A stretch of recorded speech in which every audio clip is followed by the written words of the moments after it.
Hey, I'm muted. Oh, for having me, yeah. What's going on with Thank you so much for having me. Oh, I know, I saw that yesterday, I was like, I think this is not pleasing to me. I was like, I'm scared. I love how that is right there, by the posted, do not tell me. Yes, and then there is the password, yeah. Good morning, and welcome back. Yes. Good morning. Good morning, everyone. Welcome back to day 2 of our conversation regarding the SPS 2026 Integrated Resource Plan. Where hopefully everyone got refreshed last night, is ready to talk some more about how the modeling goes forward. I don't know if we have anyone new. We've got some folks here in the room that were here yesterday. We very much appreciate the team here in person. Thank you for coming. And those on the virtual Zoom platform, thank you also for joining us today. We're going to ask one favor of all the folks on the Zoom meeting today.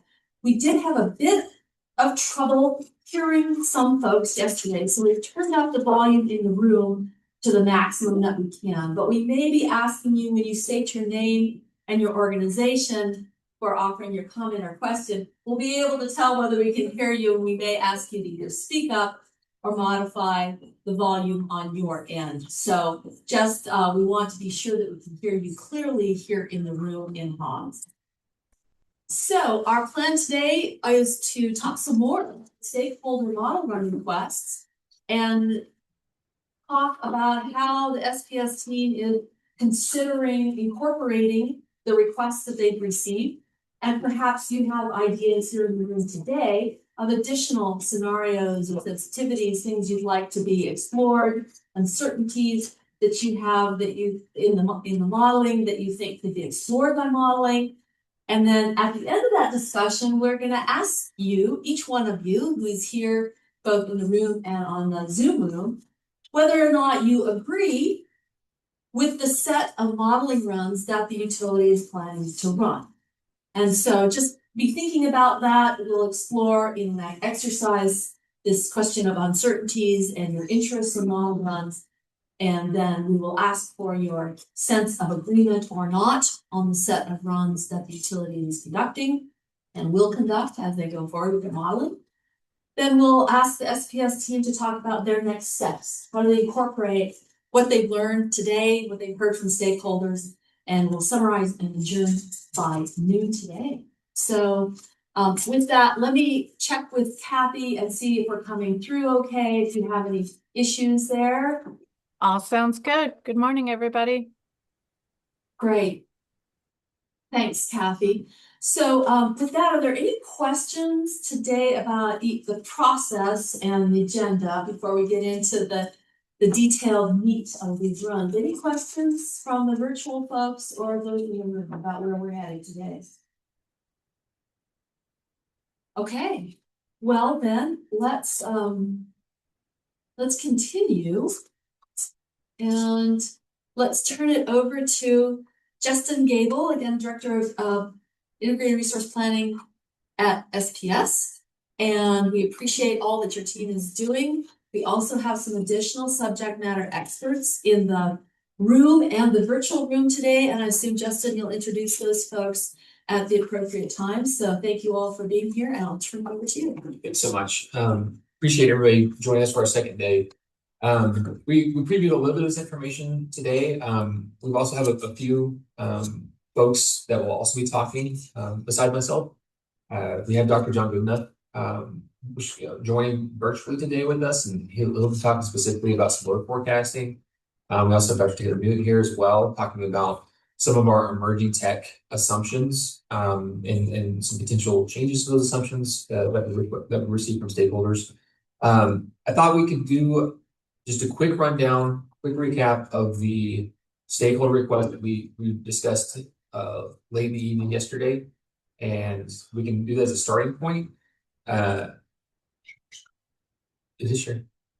Is it not shared? No, we're not Oh. seeing your slides yet, Justin. Sorry about that. I thought I pressed the share button. Just give me 1 second here.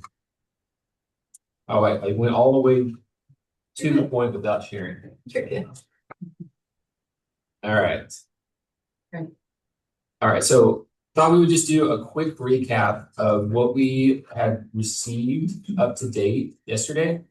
From EFG, we received 6 different scenarios and also a general request for all scenario runs, and then we received 2 feedbacks via our form from both the New Mexico PRC staff and Form Energy. Some general themes that we had discussed on the EFG. 4 of the 6 scenarios involve an alternative load forecast, and so I think that would be a discussion point that we want to have Dr. John Goodenough discuss. And then we had 4 of the scenarios talking about emerging tech assumptions. We'll go to those slides and show the requested changes and some of the modifications we have done as a response to those discussion points to date. And then also leaving some discussion for future updates or agreement on where those tech assumptions go from there. And then we also have Dr. Tanumu wanting to have her discuss a little bit of the information about how we came to our assumptions in our emerging tech. Also, we had 2 requests related to an alternative island scenario, and we'll revisit that as well. So yeah, and then go down to the New Mexico PRC staff. We had a general discussion about decoupling from SPP and the PRM and accreditation requirements. Also, in inclusion of that conversation was some discussion about transmission constraints. And then last was the Form Energy desire to see multi-day storage. So we'll move on to the next slide. And the very first thing that I want to talk about here is this bullet here. So one of the things the EFG has proposed is that all scenarios include 6 and 8 hour BESS storages. And then utilizing these changes to our 6 and 8 hours as incremental to the 4 hour BESS batteries during those model runs. To give folks a little bit of background, we do have 6 and 8 hour batteries in our model. They were not available for selection. The reason we did it was when we were starting these runs, we had 4, 6, and 8 hours technology types. They all are on a different ELCC curve, and there was times where it appeared that the model was just trying to capture a capacity value alone, so just maximize the capacity value. I do think that one of the things that we're proposing here is that not necessarily including 6 and 8 hour batteries in all runs that we've done, but providing a sensitivity on our base run. I'm going to pull up our mind map real quick. So here's our base run again. That includes 4 hour runs. And doing a run which is exactly like this, but putting 4, 6, and 8 hour batteries on the same ELCC curve and respin the model just against that, give us a single sensitivity to understand the value and the appropriate ratio between selecting 4, 6, and 8 hour batteries in our system. There's a couple reasons behind that. I think that it will give us an idea of is there additional value to be gained from 6 and 8 hour batteries. Today, currently, in our 24 RFP, we did not see any other technology types being bid into our RFPs besides 4 hour batteries. So we're trying to capture what we're seeing as available today for the SPS system. Additionally, I think that there's a lot of value in modeling long duration storage in our emerging tech scenarios. And I think that the idea is, getting an understanding of these multi-day scenario, the multi-day storage as compared to operation within a single day, 4, 6, and 8 hour period within the 24-hour period. So I'll pause there, see if there's any general thoughts about modeling 6 and 8 hour batteries. Not necessarily the details of what the cost assumptions are, but more just the idea of a sensitivity to model 4, 6, and 8 hour batteries as a sensitivity against each other to understand the appropriate ratio. To our slides here. Okay. Oh, too far. I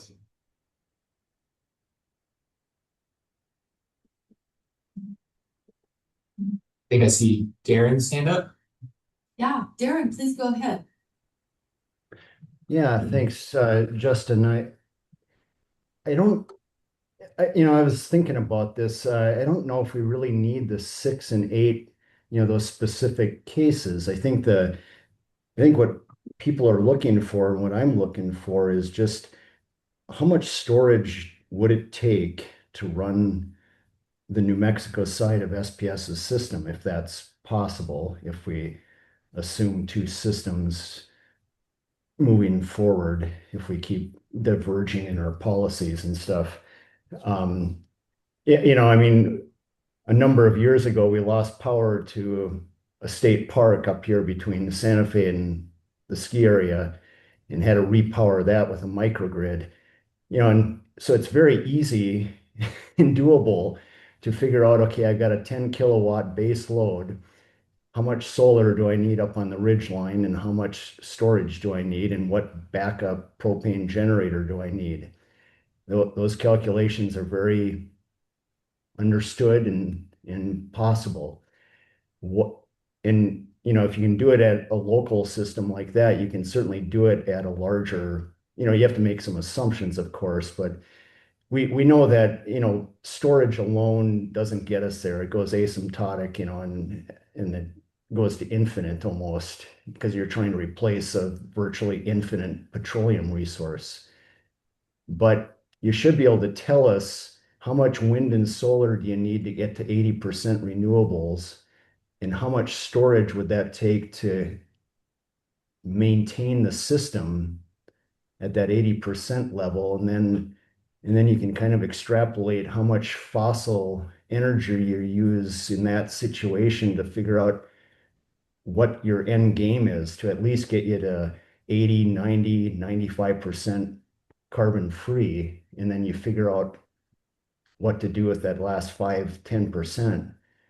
But I think that's what we'd like to see is what would it take to literally be in compliance with the ETA, what the ETA is asking for right now, without exceptions, without anything else. What would it take? Because we know we can build it at a state park.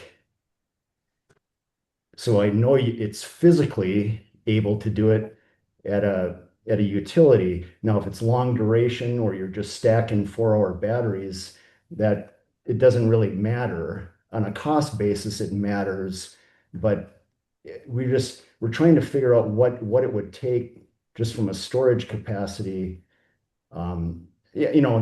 Nick Phillips, when he worked with PNM, had a number, it was basically 4 days of storage, and he had to keep all his gas assets to keep the PNM system up and running. That was his back of the envelope calculation. It'd be nice to know what SPS's number is with your load profile. Yeah, thank you, Aaron, for that. I think that's a very insightful way to think about that. I appreciate the comment. I think there are some complexities with the Texas New Mexico system, because not all resources that service New Mexico are in New Mexico. But I do think that some of our RPS scenarios that we're looking to model, it really gets at that question that you're after is like, what does it take to get the New Mexico system towards its policy goals, while still understanding that it's part of a multi-jurisdictional system. So this idea of these split systems, one of the challenges that we were running into when we were developing our RPS scenarios, if you before me just a little bit of time just to go down this for a second, I think it would be helpful. One of the things that we were seeing when we add RPS constraint on our base build, And Chris, I see your hand up, so I'll finish this point and I'll let you have it. We add the RPS requirement on our base build. So it's just the requirement on the New Mexico load ratio share of cells. But on our base system, what we see the resulting build in our model is a continued renewable energy development while relying on capacity resources in Texas. So when you're running the full, 8,760 hours a year for the 20-year planning horizon, how much wind and solar do you need to get to that 80% threshold, just as a number you were mentioning? That's possible. But it's possible to get that number on paper for the volume. But when you start talking about through time and tying the megawatt hours generated to the time period in which they're needed for the New Mexico system, that's where you're seeing the need for batteries, right? But when we have a Texas and New Mexico system operating as a whole, that's not necessarily how the system works. The megawatt hours that are generated for that hour, the megawatts that are generated for that hour, they could be wind energy, they could be solar energy, you could have enough energy on paper to be satisfying the Mexico need, but those megawatt hours may be coming from the SPP system, which has a certain carbon intensity, or maybe coming from a thermal generation resource in Texas and New Mexico. And that may potentially be offsetting the need for a non-carbon emitting capacity resource on the New Mexico system. So once we kind of uncover that, that's when we start talking about the split system modeling construct here, where we developed it on the least cost scenario and had this base build. And that's to serve the customer at least cost. And then taking that load ratio share of the thermal resources for New Mexico and removing them, and then locking them. And then having the carbon requirement at 2045, helping to drive the capacity resources that are non-carbon emitting build. So today, the way the ETA is structured, it's just a generation requirement until 2045. And we see that the model, if you just allow it to do that, it's going to continue to build renewable resources. It may build some battery resources, but it doesn't really have the incentive to build a capacity resource until you require that all New Mexico cells are served by a renewable energy credit. And then you'll start seeing the model develop capacity resources and not relying on the Texas system. So that's some of the challenges, and we've got multiple scenarios that we're trying to get the picture identified here. And I'll just go back to this, and if I sound like a broken record, definitely guys tell me to stop. But we have these scenarios where we have that split system build. We also have that RPS in the base build. We also have this other scenario here where we just call it incremental, and that takes the base build, the base model, and then as an RPS constraint. It doesn't remove the load ratio share of resources from New Mexico and puts that RPS requirement, and you'll see an incremental build on top of what is in the base build. So kind of like what we were talking about yesterday is, you don't look at any one necessary run that's going to be the answer, but we're looking at all these different versions of how the system is going to be able to get to these goals and ways to build the model to get an aggregate of a general understanding of where to go.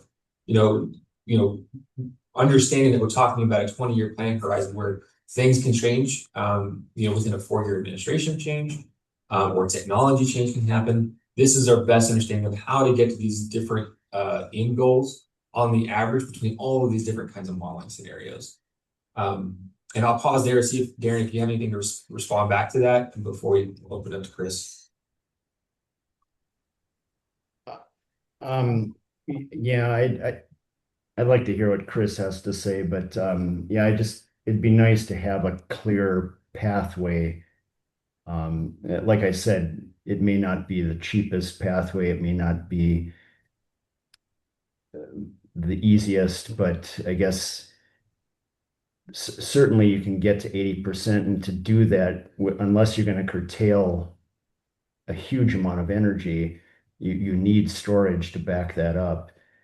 And that's what gas doesn't give you. That's the downside of just throwing in gas for your capacity resources.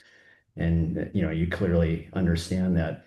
But I guess it would just be nice to have some framework that, yes, given this and this and this, and if somebody builds me a 100 gigawatt pumped hydro facility on a mesa outside of Tucumcari, I can get there. So it'd be nice to see what it would take to get to 2045 compliance, since that's in this window. Yes, sir. Let me just add, it sounds like, Darren, that you might be asking for something that's a combination of the New Mexico, Texas split scenario and the no new gas. Yeah. Is that kind of what you're thinking? Yeah, and like I said, sorry, I missed the first part of yesterday, so I didn't see exactly what was proposed there, but and maybe this is included in that. I think Chris mentioned it and others, if you're going to show a future, you should have a future scenario that is compliant with all of the conditions as they are stated today, or the laws that are in place today. And how you get there. And it should be clear as how that would happen. And right now, I don't think we have that clarity. Yeah, Darren, I completely agree with you. And we are fully expecting to model scenario or multiple scenarios that meet RPS compliance. We are in no way indicating that we are not going to present scenarios that are RPS compliant. I think that what we've been discussing is that it's very challenging in a multi-jurisdictional system to be able to get that due. And we've been running the model and different versions of that to make sure that we are getting that right, because it needs to be accurate. It needs to be something that New Mexico customers and New Mexico stakeholders can rely upon as a realistic picture of what RPS compliance. And I apologize for not being able to show you what those results look like today. But take it as something that we're taking very seriously. And it's very easy to model the system as a least cost scenario without state specific requirements. That's why we have it done today. And then layering these in correctly and making sure it's telling an accurate picture of what is going on to get to that 2045 goal is complex, given our multi-jurisdictional system. But we are absolutely committed to presenting those different scenarios. And that's why you see this lower right-hand corner of this RPS scenarios having so many specific cases and providing so many different views to get to RPS compliance, because we're dedicated to making sure that New Mexico customers can see that. Okay, thank you. Margie, can I add something to that? Yes, Matt. Darren, hey, this is Matt Larson at WDK.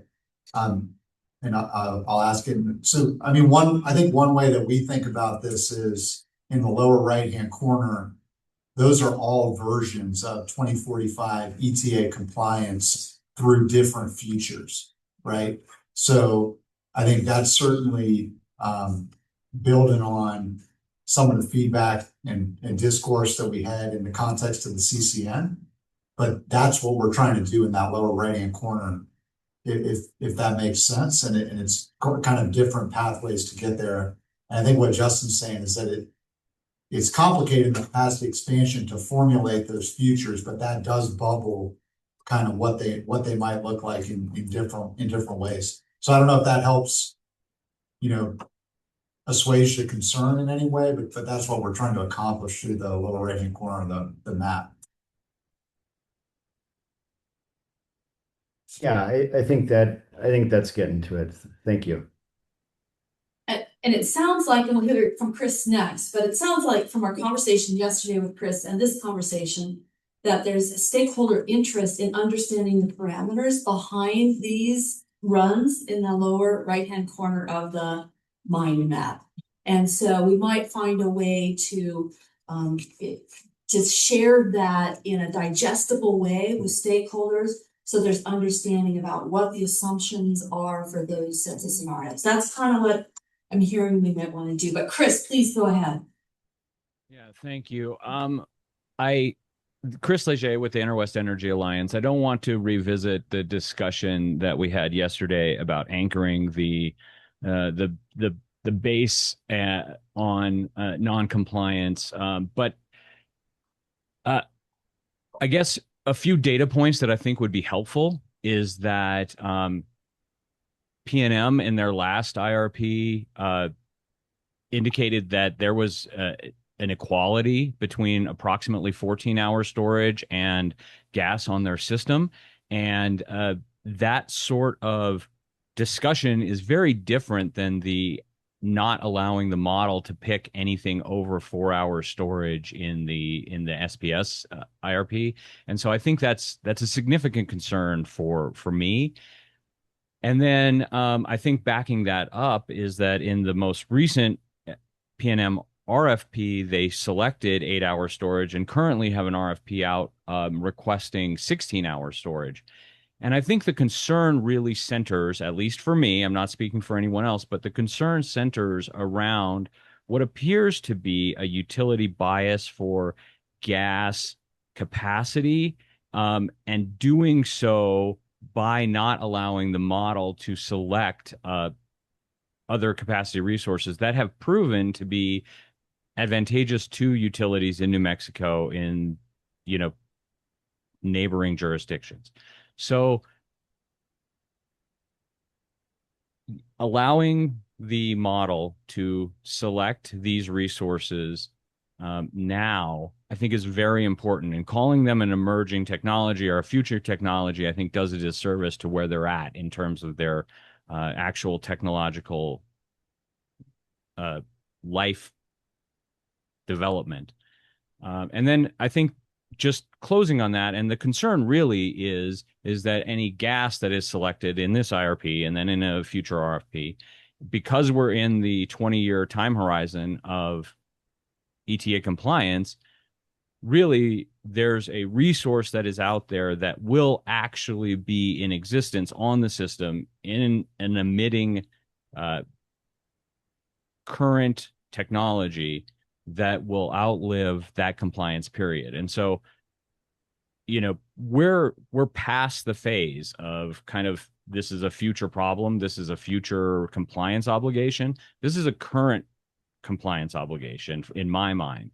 And so allowing the model to select these resources, I think, is really key to understanding what the actual pros and cons of these technologies are. Thank you. Thanks, Chris. I hear you. I hear your concern. I don't think that SPS is characterizing 6 and 8-hour storage as emerging tech. I think that what we were trying to really get at was that 6 and 8-hour batteries are really filling in the same potential niche for the load factors that we're seeing on our system. And that's why we were proposing to have a specific scenario that does allow for 6 and 8-hour batteries to be selected to understand, the value add for those other duration periods. But I think that it's something we can take back. We'll digest it internally on exactly how we're looking at 6 and 8-hour batteries on the system. Thank you, Chris. Chris, are you asking for consideration in the model of longer than 8-hour storage options? Yeah, I absolutely would think that would be appropriate. I don't understand why limiting the model selection to specifically 4-hour, but any duration makes sense to me. I think that if the model wanted to select a 60-hour battery storage installation, the benefit to seeing why the model is selecting that would be beneficial. Do you want to add something? Sorry, we were just, there was a question about kind of how do we think about different lengths and kind of what technologies live in that, like anywhere from 10 to 16 to about 100-hour space. And there are some technologies that can flex within that range. I don't think there's a huge portfolio of technologies that can sit like flexible to any duration of that range, but you all know otherwise, would love to hear that, but I'm not familiar with that.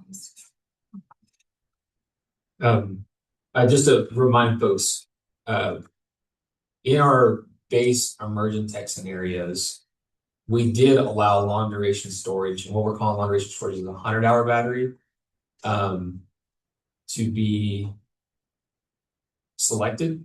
And what we are seeing in our model today is that 100-hour batteries are selected. They're represented by this pink right here. So I don't exactly have the specific numbers, but you can see like here's the general range of 15,000 megawatts, 20,000 megawatts. That's less than 1,000 megawatts being selected for 100-hour storage. So our native models are selecting a long duration storage at these durations. So we are seeing 4 hours being selected. We see 100 hours being selected. We haven't seen 6 and 8 hour durations being provided to us, at least in the 24 RFP. So there are, that's some of the reasoning behind the expectation of, what we're modeling on batteries. I do think though that we can have a conversation about other durations. I do agree with Taylor that, any range of duration, I don't know that we can necessarily model every single range between 1 and 100. But yeah, we can take it back on exactly crafting some scenarios where we're talking about the durations. I see several hands up, so. Yeah, good. We've got Austin, Ellen, and Chelsea. Austin, would you like to go ahead? I think we're still on the topic of the energy storage sensitivity here. So please, Ellen, go ahead. Sure. Oh, Austin, sorry, Austin and Ellen. Yeah, thank you. I guess my question is really just a follow-up to what Chris was talking about, and I think Justin was getting at this, but it sounded like Chris was saying that that the SPS IRP does not allow anything over a 4-hour battery to be considered. And I just wasn't sure, is that accurate? And if so, why? I wasn't following that conversation, so I wanted a little more clarity on that. Yes. So what we had like as a part of our base model, where we're modeling our existing technology types that we are seeing on the SPS system are being provided to us. We had 4-hour batteries. When we allowed what we call an emergent tech is a 100-hour duration battery, we did see 100-hour duration batteries being selected.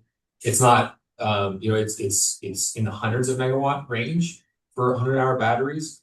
But we do not have modeled 6 and 8-hour batteries. We have proposed today to do a potential sensitivity where we allow 4, 6, and 8-hour batteries.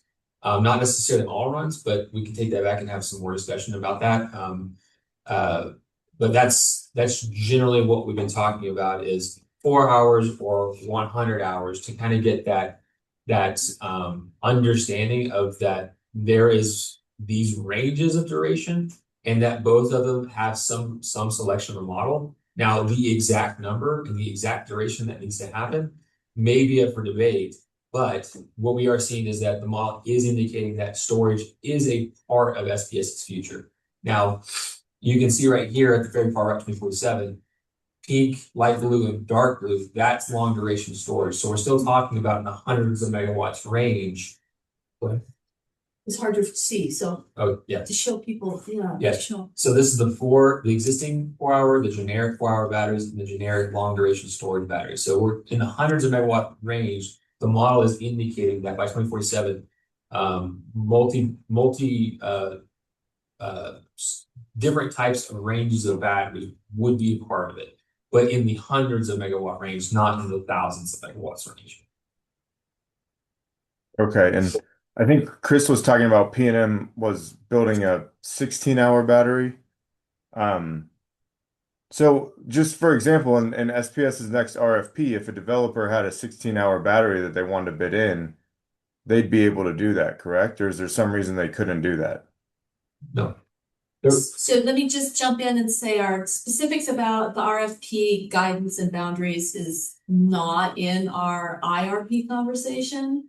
So I think I can answer that to say typically the utility will do an all resource options in their RFPs, but we're not gonna go to that level of detail on RFPs. Sorry, Austin, but that's outside the bounds of our IRP conversation.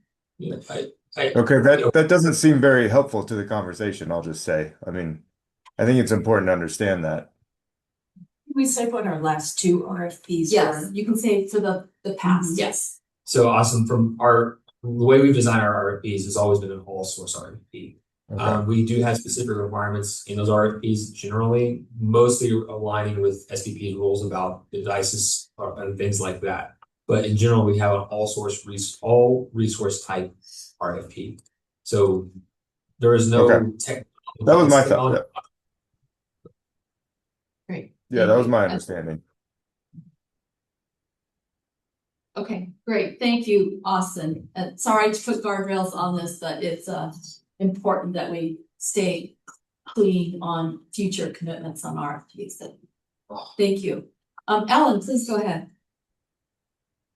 Hey everyone, Ellen Kutzer from Jupiter Power. I just want to add to this conversation about the potential modeling of 6 and 8 hour storage. I think appreciate that the company is thinking about adding a sensitivity, but would note that 6 and 8 hour storage is becoming pretty commonplace. Jupiter has operating assets in both of those ranges now. So would maybe ask for reconsideration of just running a sensitivity to having actual modeling runs, including those two sizes at least. Thanks.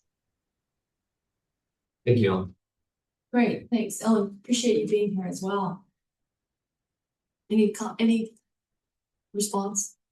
No, I think we've definitely heard the feedback. We'll take it back. We'll make a plan about future considerations for it. Chelsea?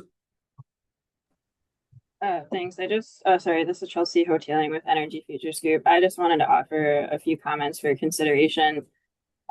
First, conversations that I've had with other developers in other regions, what they're telling us is that they're looking for IRPs for signals, right? They want to see what's getting selected in the IRP. And so you then have a chicken and egg problem, right? Where then utilities are telling us, where are they? They're not bidding into our RFIs. And then it's like, is it really because there's a disconnect between what's going on and what's being selected in the IRPs, what's being evaluated in the IRPs? Like, is there a disconnect there? So I would just offer that as my first feedback. Second, I would just say, EFG does its own modeling across many different jurisdictions. One of the things we've started looking at is that there's a role for 4-hour storage, medium duration, if that's what you want to call it, anything in this like 6 to 24-hour duration range, and then the long duration storage, right? Because the trade-off you have between these like medium duration storage and the long duration, especially if you're looking at a form battery, is the round trip efficiency, right? That's a pretty significant difference in those technologies. And so we have been moving towards, having that optionality in the model. And I would just suggest, if it's possible, I understand sometimes there's model run limitations around how many resources you can offer. I totally understand that perspective, but I would just say, I think there should, obviously we submitted this request. I just want to clarify, I think I was confused about how these stakeholder scenarios are working. Like, I thought these were completely separate from what SPS is already doing.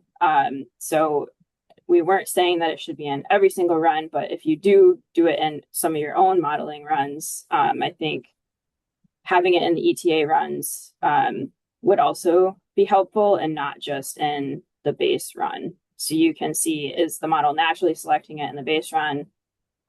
Or if it's not selected in the base run, does it then get selected in the ETA run? So I would just, like I said, just offer those comments for consideration.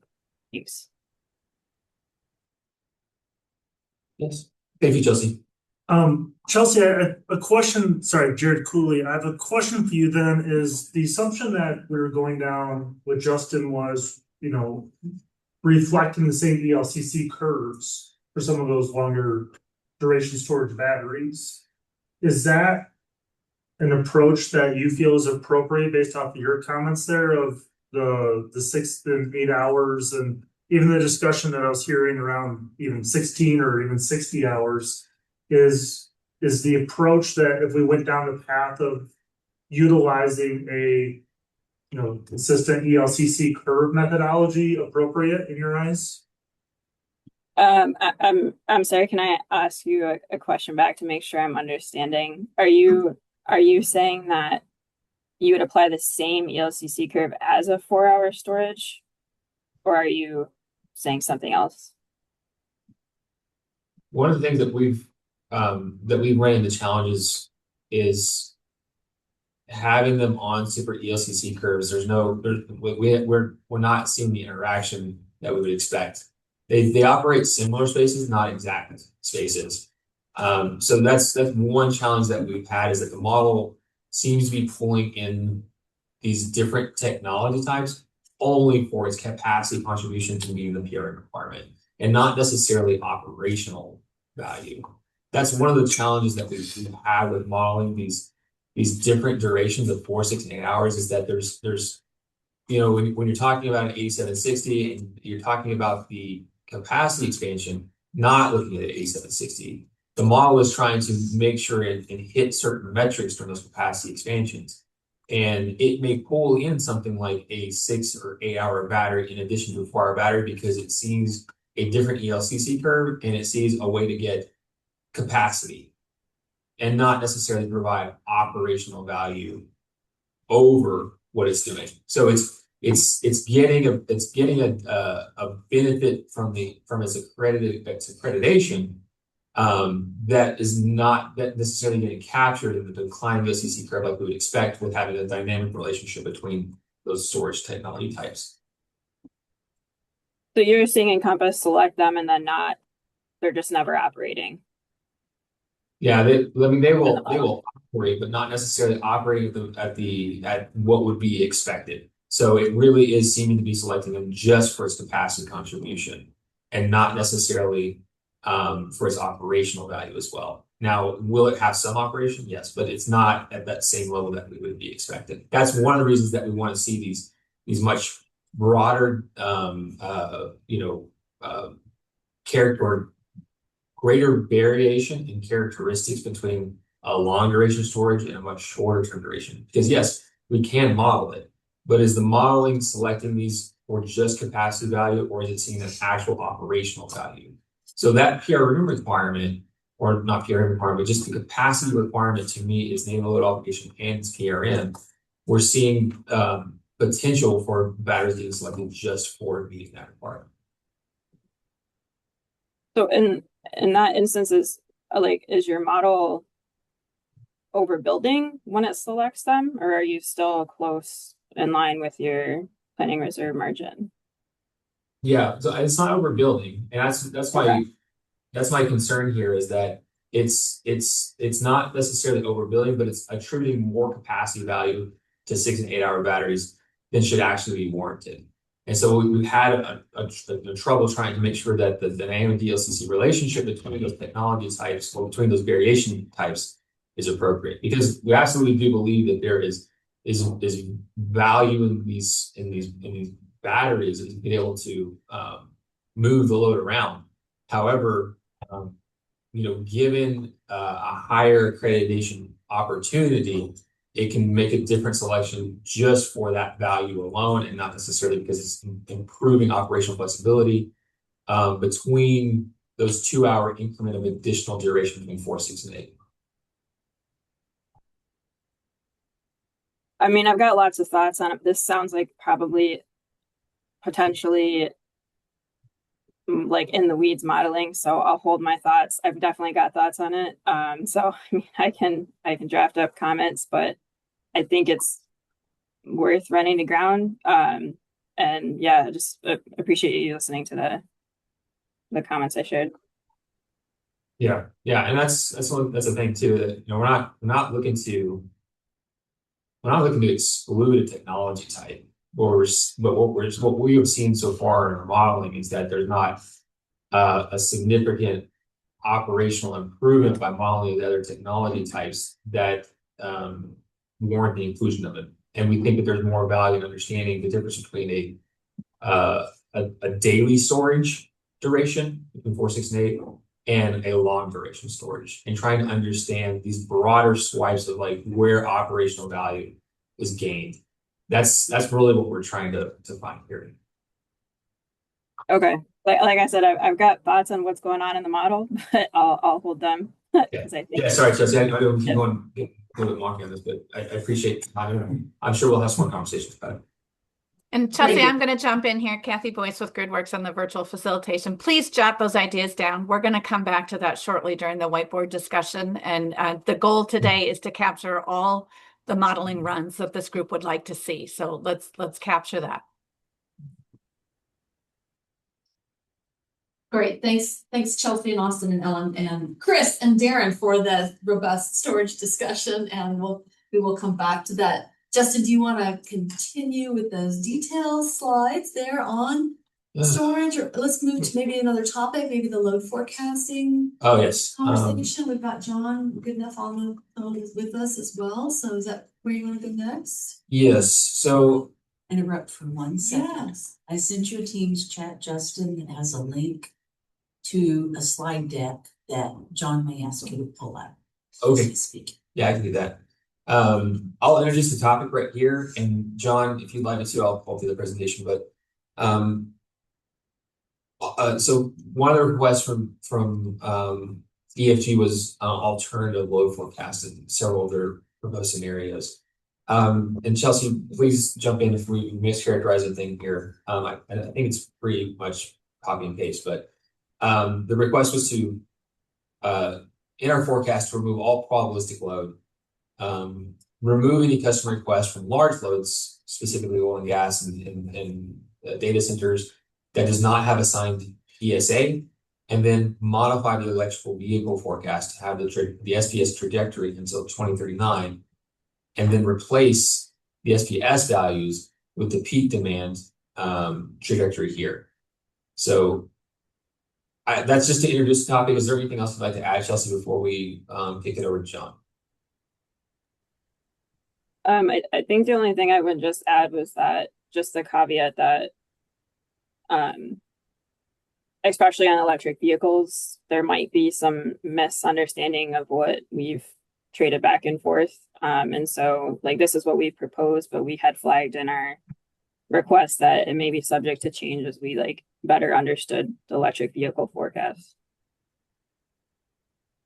And Chelsea, is this trajectory for electric vehicles more aggressive than what SPS has, or less aggressive? Well, yeah. So our intention was to try to test a lower assumption, but you know, we came up with a separate trajectory. But again, like I just caveat, we weren't entirely sure exactly what was happening with the electric vehicle forecast. So that's why we had just flagged that this would be probably an open topic that may need refinement between us, and they're going back and forth, like trying to understand exactly how the electric vehicle forecast was developed. Okay. So maybe that's also something that John can comment on. Maybe he's already got that in his slide material. So, okay, great. Thanks, Chelsea. Justin is pulling up some slides, probably that from John Goodenough at SPS Load Forecasting Group. Any introduction, or should do you want to do anything else before John begins, Justin? Well, I can say that I'm happy to jump in. I think folks know me at this point on these calls. I've presented at a couple workshops, so I will try to comment on both the feasibility and the appropriateness of some of the information that Justin pulled up from our view. And yeah, Chelsea, I think maybe there is still a little bit of misunderstanding on how the EV forecast works, and that's I think what Justin is trying to pull up here, which is slides that we've presented in prior workshops that discuss that, and some of the other topics that kind of are touched on in your request there. Can everybody hear me okay? I guess I should ask that first. Yeah, we can hear you, Okay. John. We're just Cool. going to change our screen so we can see your smiling face. Okay, sounds good. Gotcha. Good. Great. So I see the text slide deck. It is a deck that we shared with Texas stakeholders. It was a combination of slides that were shown in the New Mexico stakeholder process. So it's nothing new. It was just a different was like a gathering of everything that we had done up to that point, so. If she has. And Justin, when you get it pulled up, it begins on slide 58, I believe is the first one, John. Hey, Is it working for you? Can you it share? might be pulling up now. You kept saying I need to repair it now. It looks like it's open now. Yeah, I think I can talk through the first couple topics without the slides and maybe even avoid needing them at all, although they'll probably be helpful for the EV discussion. So as far as the first request to remove the probabilistic load, I mean, that we have that not included in the load forecast, so that's certainly something that we can do. With any other combination of assumptions, we can kind of take that piece of the load forecast out. As far as the second request of limiting the request to ESAs, load that has an ESA, the way I'm reading this, and feel free to tell me if I'm wrong, is the desire here is to get a forecast that's lower than the low forecast that we currently have presented. And our view is that low forecast is, as conservative as we can be reasonably to actually, present a forecast in this case that has value. And the reason I say that is there's kind of 4 haircuts that we have already included in that low forecast. One is no probability distribution load. So we're only including requests that we have in hand right now. Nobody's calling us in the future and making additional load requests. That's an embedded assumption in that low forecast. The second is we're only including loads that either have an executed agreement, connection agreement, or are delayed for SPP studies, and we are confident we'll sign an ESA as soon as they possibly can. And of that request, more than 80% or around 80% actually physically have the ESA right now. It's only a few hundred megawatts of that kind of waiting for SPP approval category that's included in that low forecast. Also for the customers that do have ESAs, we're not necessarily including the load up to that ESA. So we're only including requests that we know about right now. If, for example, a customer has an ESA for 300 megawatts, and they've only kind of called and discussed connecting 200 megawatts with us at this point, we're only including 200 in that forecast. It's very reasonable to expect in the future that we get additional calls that kind of fill up that additional 300. So it's conservative in that it's only including that 200. And then the last way that we make that forecast conservative is we actually apply kind of a sliding inclusion scale to the requests. So requests that are expected to connect in, say, 2026, we might include all of that load. By the time we get out to 2030, we might only be including 50% of the load. So a 10 megawatt request today, we put in 10 megawatts. A 10 megawatt request for a connection in 2030, we put in 5. So we do think that is, fairly quite conservative, actually. Obviously, it still shows pretty significant growth, but it's our view of what a conservative forecast would be for planning purposes. Happy to answer a question now. It seems like you do have your hand up, Chelsea.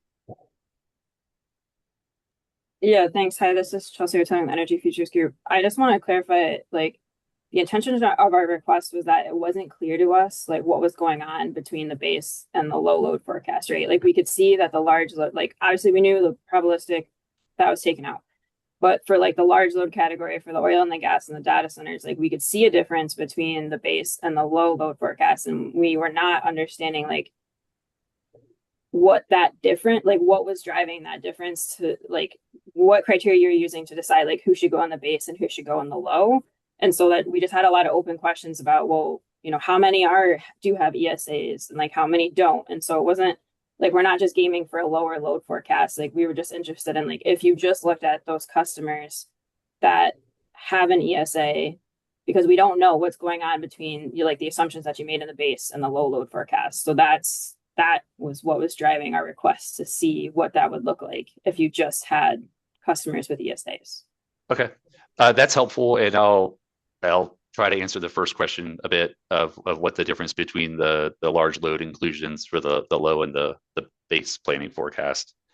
So it's helpful I kind of laid out what's included in the low forecast. The differences between that and the base, obviously the probability distribution is included at the base. That's a pretty straightforward one. The other main one is that we don't kind of put in that sliding scale of inclusion. So a 10 megawatt request in 26, we put in 10 megawatts. 10 megawatt request in 2030, we're still putting in 10 megawatts in the planning forecast. That's driving some of the difference there. And then there's also a few hundred megawatts of additional projects that are included in the base forecast that were not in the low. And the reasoning for that is really a timing issue. So we did our assessment of loads that are associated with signed agreements, or are just delayed for an SPP study, and we're confident would sign an agreement as soon as they possibly can.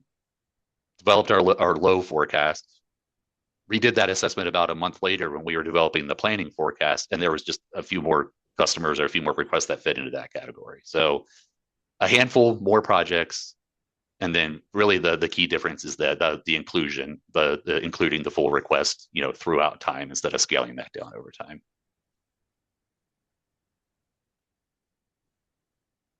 In that planning forecast, we're still not including the full ESA. So if for example, a customer has an ESA for 300 megawatts and we've only gotten requests in hand for 200, we're still only including that 200. Our intention is for that additional 100 to be picked up in that probability distribution modeling. James, I see your hand up. We'll come to you in just a minute. John, yesterday, one of the questions that we laid over was the difference from the low to the base to the high load forecast. So you've outlined two of them for us. Could you give us the criteria for the high load forecast as well, please? Is the high the unconstrained planning? Mm-hmm. Yeah. So you can see that the red line, which is our planning, which is, I guess, the base as I was describing it, and the gray line are the same after a certain period of time. So that's the exact same projects, the exact same amount of load included. We just get rid of the transmission and resource constraints for the unconstrained planning forecast. So if we were able to connect customers at the pace they've requested, what would the load forecast look like?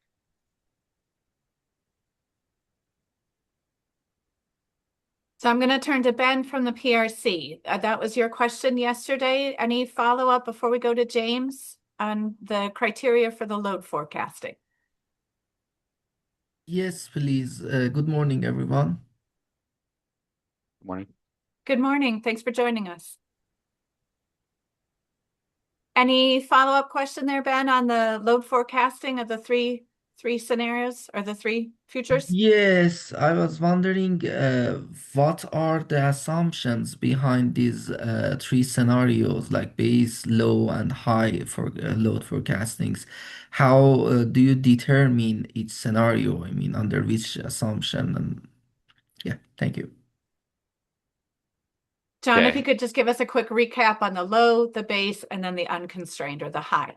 Yeah, absolutely. And maybe I'll touch on some additional forecast components as well. I was describing kind of the large load differences in the forecast. So all of these forecasts will have underlying economic growth, residential customer growth, EV adoption, just kind of general historical utility growth type things. That's the same in all three forecasts. So the lever that we're pulling as we go from one forecast to the other is the amount of a large load that we're including. For the low forecast, I'll do this in a nutshell. We're including no probability distribution. So we're only including loads that we have, requests that we have in hand right now. Customers have called us and made the request, that either have a signed agreement, connection agreement, whether that's an ESA, a TTA, or a distribution level connection agreement, or it's just held up in the SPP study process and we're confident would sign one as soon as possible. And through time, we include less of that request. So if a customer has said, we want 10 megawatts today, we'll put in 10 megawatts. If they said we want 10 megawatts in 2030, maybe we're only putting in 5. That's slightly different by customer type, but that's kind of the mechanism that we're lowering that forecast. The base forecast labeled here as the planning preliminary forecast, which is now final, by the way, it has been finalized, is the same. It's a few additional projects without the kind of the scale down over time. So a 10 megawatt request today, we put in 10 megawatt request in 2030, we're putting in 10. The same projects as the low with a few additional added. and the probability distribution included. So an understanding that we expect to continue to receive requests over time. The gray, which is the unconstrained planning, is the exact same set of projects and probability distribution that's included in the planning forecast, the red line here, but just removing the constraints, the transmission and resource constraints. So you can see the load is higher in the near term. The assumption is we could connect these customers at the pace that they've requested instead of needing to delay them. But once we get out to where we assume the constraints are relieved, the forecast is the same as the planning forecast, which is early 2030s. Thank you, John. I appreciate you walking us through that again. So I see James has a hand up. Thank you for your patience. And then Chelsea will go to you. James? And before we go to James, Justin, will you, or John, will you explain the legend on the graph that people are seeing here in the room? It's a bit hard to read, the labels and the terminology is a bit different. So can you give people here the words behind the legend, please? So they can follow the colored lines, somebody? Yeah, I'll take that. So the blue is the planning forecast from the 2023 IRP. The solid blue. The solid green is the forecast that was used in the 2025 RFP. The black is the actuals that goes up through 2025. The solid yellow is the 2024 RFP. The black dashed line is our 2025 V2 forecast. And the reason that's included, so it wasn't necessarily associated with an IRP or an RFP. The reason that was highlighted is one of the things that was discussed in my first workshop, which I think was workshop number 2, which is our change in methodology kind of increased that forecast. The red line here is the current planning forecast. And then the red dashed line is essentially the low forecast. It's labeled here as 2026 V1 financial, but it's essentially the low forecast in the IRP. And then the gray line is the red line if you remove the constraints. So the fact that we can't connect customers today, even though they've requested load, we're delaying them. You remove those constraints, and that's the gray line. And I think I got them all, but let me know if I missed one. Yeah, no, thank you. Appreciate that, John. And let's go ahead to James and then Chelsea. James, please go ahead. Hi, good morning, everyone. James Hall with ExxonMobil. This is such a fun graph, right? Because it sort of shows historically like how the landscape's changing moving forward. So it's very good. But I don't know if this changes anything about what the outcome would be for your base model forecast. But I'm just curious, when I think about the future load increase, right? I sort of bucket it into residential and sort of smaller scale stuff, and I put EVs in with that. And then I think about the oil and gas industry and the electrification that we're seeing, which is obviously driving a lot of the growth. And then I think about the very large load data center type loads. And each one of those have got different probabilities, both in terms of timing and actually likelihood of happening. And so is there any way of showing what your base load forecast is as a function of time? And I think I asked this for the last IRP, but just split into what those 3 buckets are, so folks could actually see what percentage of this growth that you're forecasting is due to electrification of oil and gas, or Absolutely, large loads data centers. You know what I mean? They're like just sort of 3 underneath the line, the three buckets to show what's driving this growth, because at the moment it's kind of uncertain, right? You just have to sort of figure out in between what could be causing this. Yeah, it's in here. So perhaps the next slide, Justin. It's coming up. Oh, it's the next one. Well, in that case, just sort of organically go through the deck. I'm just kind of curious. Thank you. Yep. So the blue here is kind of and I have split EVs out from kind of the just general what you would historically expect utility growth to be. That's what the blue is representing here. There's a little bit of nuance in why that drops in 2039, which is related to EVs that we'll talk about a little bit here in a moment. The gray here is the oil and gas. Green is the data centers. And the orange is EVs. Yeah, that's very helpful. I'm sort of both glad and scared that ExxonMobil and SPS are so aligned. Yeah. Great. Chelsea, would you like to ask your question? Thanks. I was just hoping I could ask two questions so that I can just make sure that I'm understanding what's happening here.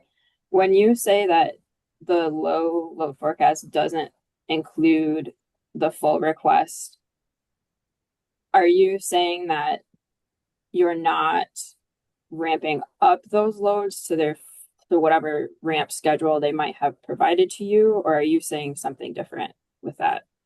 So something slightly different. So yeah, and maybe I'll talk through that in a little bit more detail. I was kind of going through it quickly. So, we have signed agreements with customers just to serve a certain amount of load. Let's say that's 300 megawatts. Because we're constructing our forecast to only include requests that we know about, that we have in hand right now. If that customer has only reached out to SPS and discussed connecting 200 megawatts, this much load at this location at this time, and that's only 200 megawatts. That's all we're including in the forecast. So we have an agreement with them to serve 300. We only specifically know when and where 200 of that will be. That's all that goes in the forecast.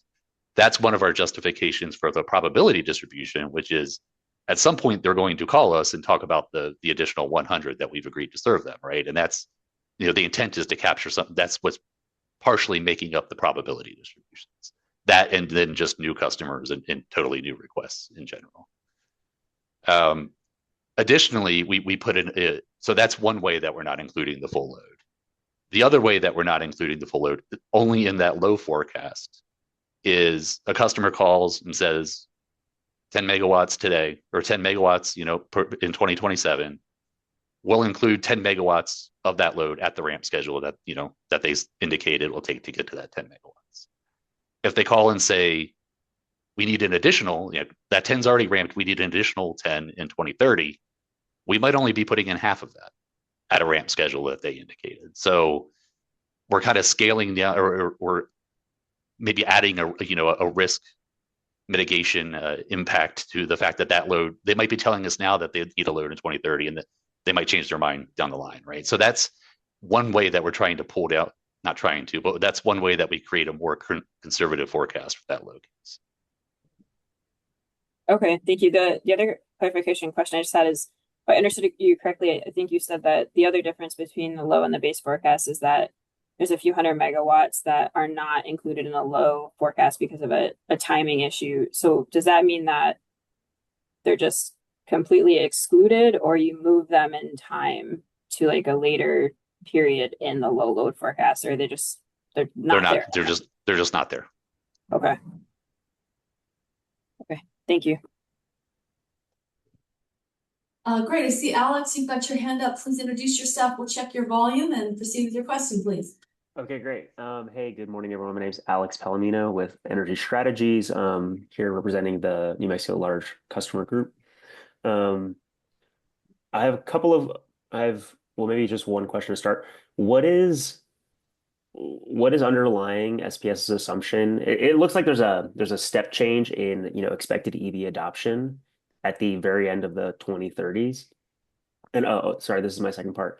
What's underlying that big change in adoption? And then part two, just to sneak it in, I'm sure you guys are looking at this, but maybe some of you can speak to how is the load shape changing for the system from 2026 to 2047?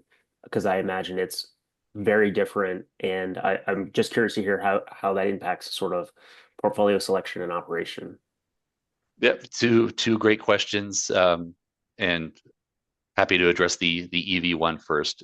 So it's not a change in like an adoption trajectory, or that we assume there's massive adoption in the late 2030s. It's a function of the peak hour moving from a summer hour to winter overnight when there's more EV charging. So, and that's what this slide is attempting to get at is, and I think there might even be an additional slide after this, but let's go through this one first.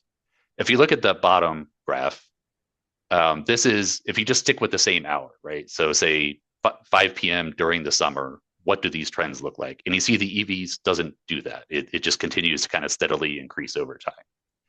But we assume a lot of the EV charging happens overnight. So at some point you get to at some point that that overnight EV charging sets the peak hour, and then you see this big jump in EV contribution to peak, but it's just a function of that hour changing. And that's why you see the reduction in kind of the retail excluding EVs and large loads, because now it's an overnight winter hour when there's just less residential usage, small commercial usage than you expect to see at a typical summer peaking hour. So it's not a change in trajectory, it's a change in when the peak occurs. That's helpful. And while we're on the topic, and I know I asked 2 questions, so I'm moving things around. Is SPS considering, or does SPS have sort of like some kind of time of use? I know it's difficult to do time of use rate because you sort of push it from the typical peak and you create a new peak. But yeah, are there any strategies that SPS is considering, either maybe as a part of this IRP in the DR candidates, or some other non-IRP programs to sort of deal with this? It looks like a big change, right? At least in that 2039 period. Yeah, so I mean, to me, the way that we've developed the forecast, we have not incorporated like different load shapes through time to try to mitigate this impact, right? But what we're doing is highlighting the need to, as we reach that tipping point, we need to, as a company, try to manage those loads a little bit better. But you kind of said the key point there, which is there's a ton of EV charging out there. Kind of wherever you move, it's going to be the peak, right? So especially like a lot of this load is driven by fleet adoption, and they kind of need to charge overnight because they're going about their business during the day. So to me, this highlights the need for further examination as we reach that point. But no, we have not incorporated, shifting charging patterns to help offset this in the forecast. Cool. I think your second question was about the flatness of load and load factors. We have slides on that too. So okay. We might have to hunt around for them a little bit, but we can find them. We can take it as it comes too. It doesn't have to be. Yeah, let's just kind of address it. I wasn't going to go through the deck, but it's helpful to show the information. I think 63 and 64. This is kind of getting at what you asked the bottom one here, which is just how the retail peaks are. Eventually we become winter peaking, but really you're kind of hitting the same load every month except for the shoulder months. But really, the next one talks about the actual load shape and the load factor. So you can see the load factor now, it's already pretty high, 77%, goes up to 86% in 2035, goes back down a little bit as you go further in the forecast, because you get kind of this concentration of EV peaks setting the peak. So you get this limited number of hours at a much higher peak, just lowers the load factor a tiny bit. Here's where I highlight kind of the need for assessing managed charging programs as we reach that point in the forecast. Is that helpful? Does that answer your question? That's very helpful. Yeah, it looks like a big opportunity. But I understand it's I agree. Yeah. 15 years in the future. Yep.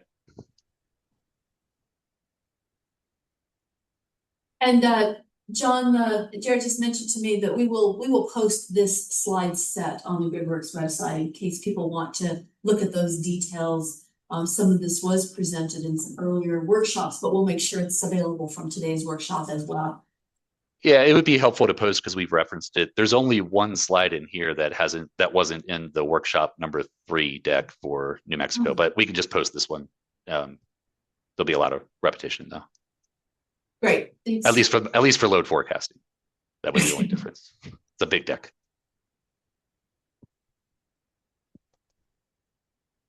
I'm sorry, John. I just clicked off the presentation. Were you done with the presentation, or do you want me to show some more of them? I guess I'll see what other questions or comments folks have, and if we need to pull that back up, I'll let you know. Okay.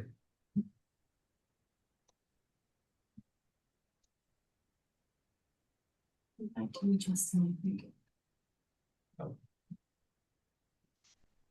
presentation pulled up.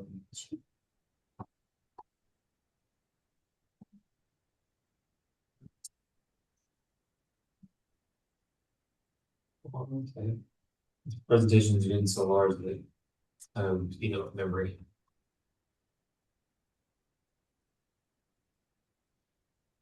Marjorie, as we're pulling this up, is the goal to get through all the pre-submitted ones and then take a break? I was thinking that, well, we were scheduled a break a little earlier, but what I'd like to do, Jared, is have the discussion about the emerging tech parameters that have been suggested and then take a break then, because I think that one will offer some great discussion for the future. And then, now what we'd like to do is take a break and get people some little bit of time to reflect on what they learned, to see where we need to go. Kathy's got an exercise on the whiteboarding to answer questions, to see where we are on model run requests. So maybe we should, that works for you, Justin, to do the emerging tech parameters and then take a break? We can, I mean, do we want to provide more discussion on the internal Chris? I felt like there was a digest of what was going in the forecast that we currently have. Do we want to revisit the alternative load forecast as a proposal? Yeah, maybe we should close out that conversation on the alternative forecast to see if we need to do, get back to Chelsea primarily, who requested this alternative forecasting parameters. Chelsea, after hearing what you've heard this morning, where are you thinking about the need for additional sensitivities or changes based on what you've heard today? Is that the question? Yes. Okay. So I think it would still be helpful if it's possible to provide the information that we had submitted in the third data request around the EV adoption, just to see, like, if my understanding is there isn't a different, like, the EV adoption is the same in all of the forecasts. And so if there's like a pathway here to look at an alternative, like, we had that additional information, it might be helpful for us to understand that. I think in terms of the large load, I would need to confer with the rest of the group, but I imagine probably the recommendation would be to put more of your low load forecast through the other scenarios that you have presented. But I would need to confirm that with the rest of the group.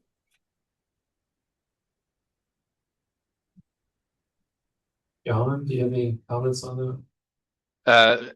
I mean, just that let's figure out what to send you to get more comfortable with EVs or be able to make a recommendation there. So we can take that offline and make sure we get you information that'll be helpful.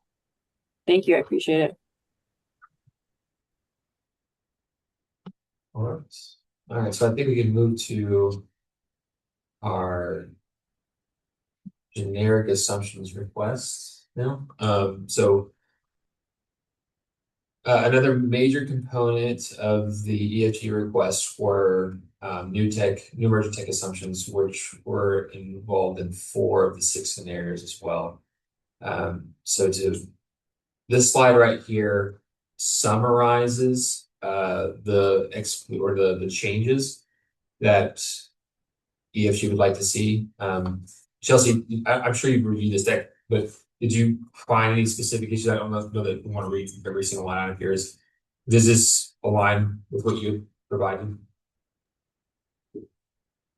Yeah, I didn't pick up on anything that was different. Okay. Is there any other commentary that you'd like to provide or narrative around, your reasoning behind some of these assumptions that you'd like to see changed, or anything you'd like to share with the group? Yeah, I think just at a high level, the reasons why we suggested removing the hydrogen CT is just that, when you model hydrogen, there's a lot of layers of complexity, right, about what you're assuming around what that fuel source is going to be, what that cost is going to be. So that was what was leading us to just say, let's not make it available for selection and let's focus on the other technologies. And the recommendations on capital cost. So for geothermal, this was a reference in the PNM IRP. It's the reference that we provided for the EFG and CCAE scenario in that IRP process. The rationale for the build limits, nothing concrete. This was just, we don't really have the benefit of time to do like an iterative modeling process, right? So we kind of have like one bite at the apple here to suggest something on resource builds. And so we were trying to strike a balance between making sure there's enough of these resources available for selection, but also trying to acknowledge that if they are on the higher end, we might get there's a potential for some really large builds, and we just don't know how the model is going to react. So a lot of our resource build limit assumptions are kind of trying to strike a balance here between hedging what the model might do with some of the changes we've suggested, and what, you know, might be SPS might be able to pursue in its service territory. On the long duration, our build limits were more just about like known manufacturing output right now and how that might increase through time at the Forum facility. The firm capacity assumption was just in line with an ELCC study we've seen from another utility that looked at 100-hour storage.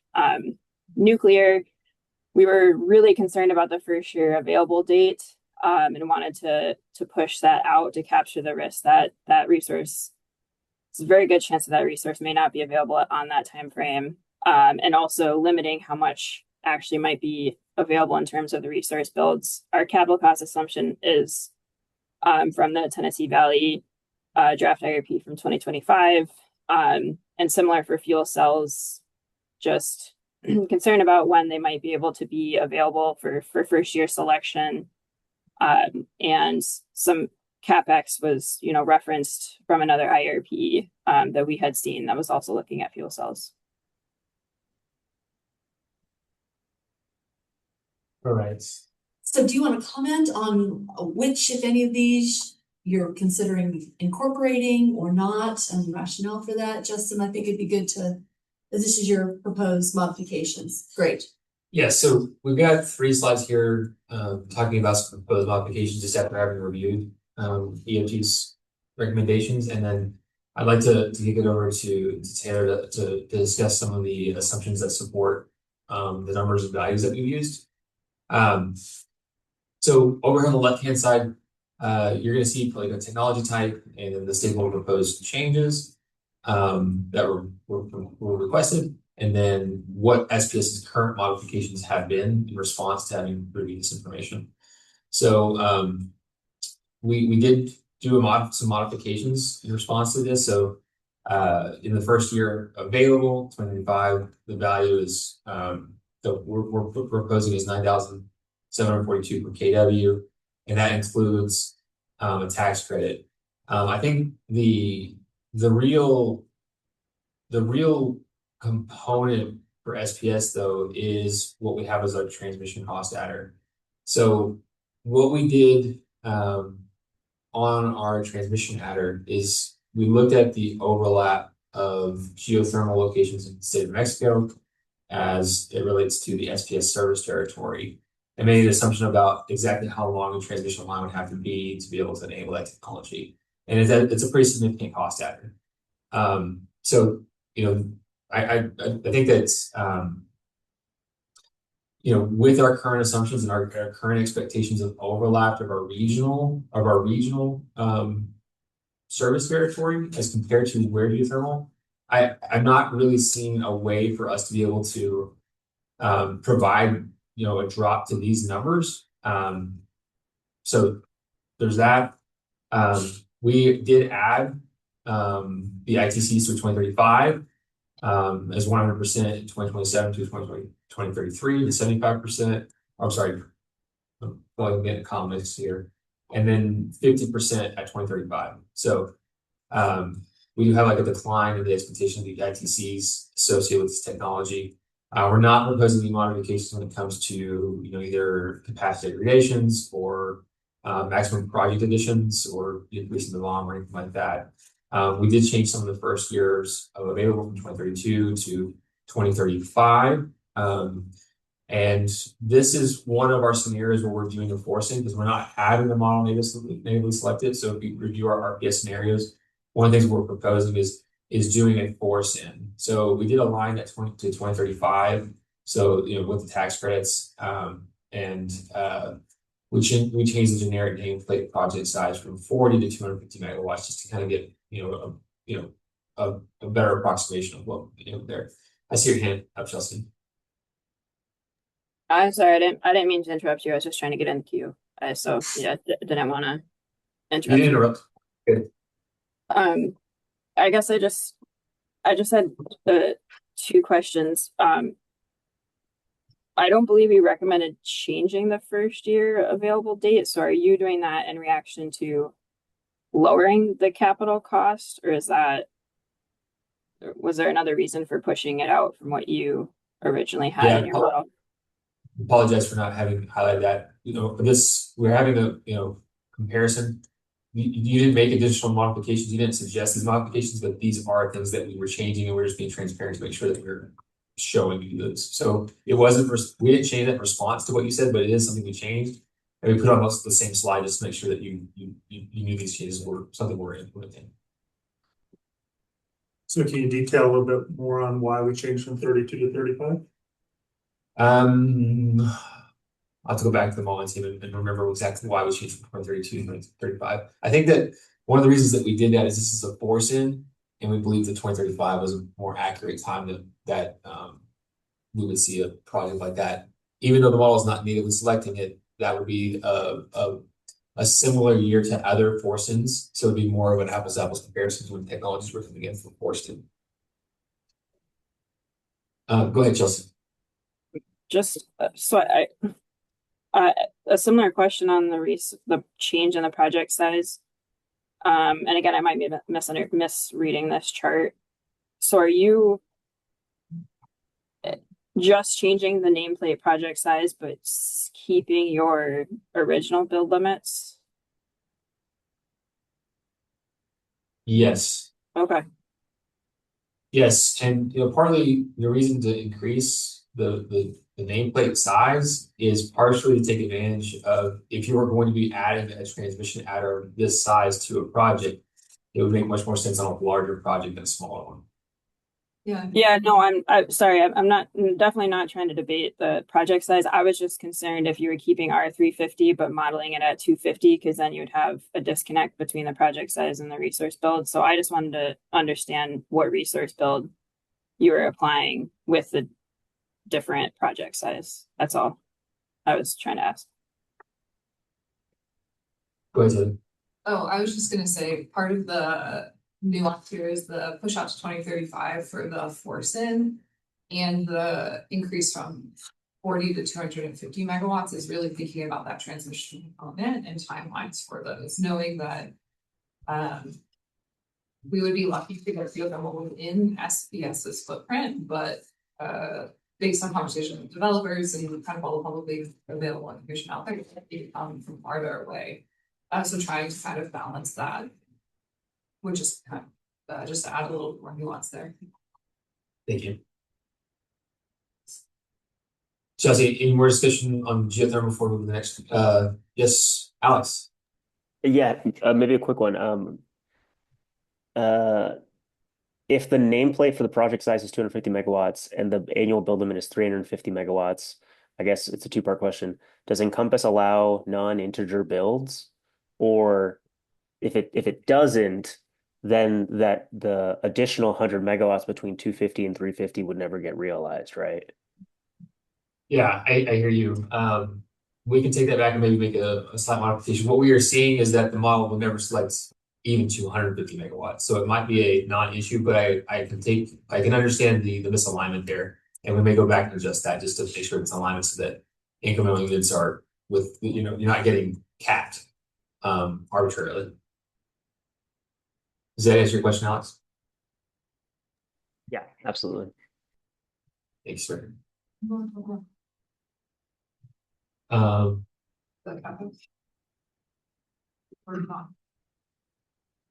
Do you want, is this part of your appendix slides? It isn't. I just didn't know if you wanted that now or later. Okay. Yeah, we can jump to it. So we're gonna real quickly. We'll bounce to our appendix slides. Is it slide 40? Which slide is it? Yeah, and maybe this just sets it up well. That's okay. That's fine to start off. Maybe this sets it up well for kind of the conversation around all the topics. Is how we can you speak up, please? Yeah. So the way that we come up with our CapEx estimates, it's relevant for geothermal, but it's relevant for some of the other conversations technologies as well. So maybe it's useful to kind of preview here. So what we try to do is look for like trusted third-party analysis that could be from IEA, Department of Energy, the national labs, kind of any of the industry-specific groups that are putting out public white papers with clear methodologies, all those good things. I think all the reports that we all read, we try to start with that. as the analysis, the kind of like core of how we think about the cost for today and then that cost curve of declining costs over time. Okay, so then what we do from that is we have lots of conversations with different developers, with OEMs, with startups to kind of understand what they're seeing. So what we'll do is take the information from third-party analyses and say, okay, based on all the conversations we're having, confidentially with developers, they're telling us that this is going to be much more optimistic than what we're seeing publicly, or what we're seeing actually aligns with kind of that medium cost curve. Or we're seeing, policy changes that are going to change things to actually be more negative and more conservative. So we're taking all those things and then trying to make sure that we're really leaning on those third-party scenario analyses for cost, and then just kind of tweaking based on what we know. So really what that ends up meaning is for, let's say, for a specific technology, you have kind of your most aggressive drop-in costs, you have your kind of like status quo, and then you have a conservative one. We're basically weighting what we end up using based on kind of what we're hearing from the market. So we're not going farther than what's in those scenarios, but we're kind of saying, okay, everyone's telling us that this is going to be more pessimistic or more optimistic, and then leading on that. So that's where those cost curves are coming from. And then after that, right, we add in the adders for transmission and then include the tax credits. But that's where all those numbers are coming from. So we're weeding across multiple reports, trying to be as methodologically consistent as possible, knowing that this is a very hard thing to predict. So leaning really heavily on being consistent methodology is hopefully making us consistent technology to technology.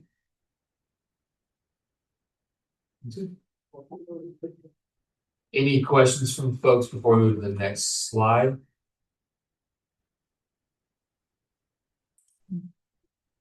All right. Let's go ahead and jump. I think that some of these other slides, they just give kind of your assumptions. They don't necessarily mean, So we can go to the other ones as we need to, but I just wanted to give that context for kind of where we're coming up with those numbers as we need to talk about kind of the nuances around some of the suggested changes and kind of where we've been sitting. And yeah, we can go through the sourcing for all of that as we need to as well. Thank you. So moving on from the geothermal, jumping into the 100-hour duration long duration storage. The suggestion was to add tax credits through 2035. I believe we're being responsive to that and making sure that we are also aligning with that expectation.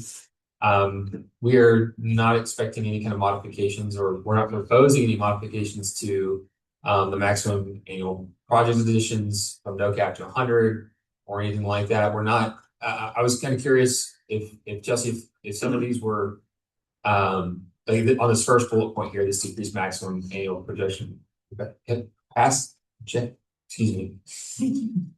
Decreased maximum annual project additions. Was that more of just a modeling best practice, or did you have another assumption behind there that was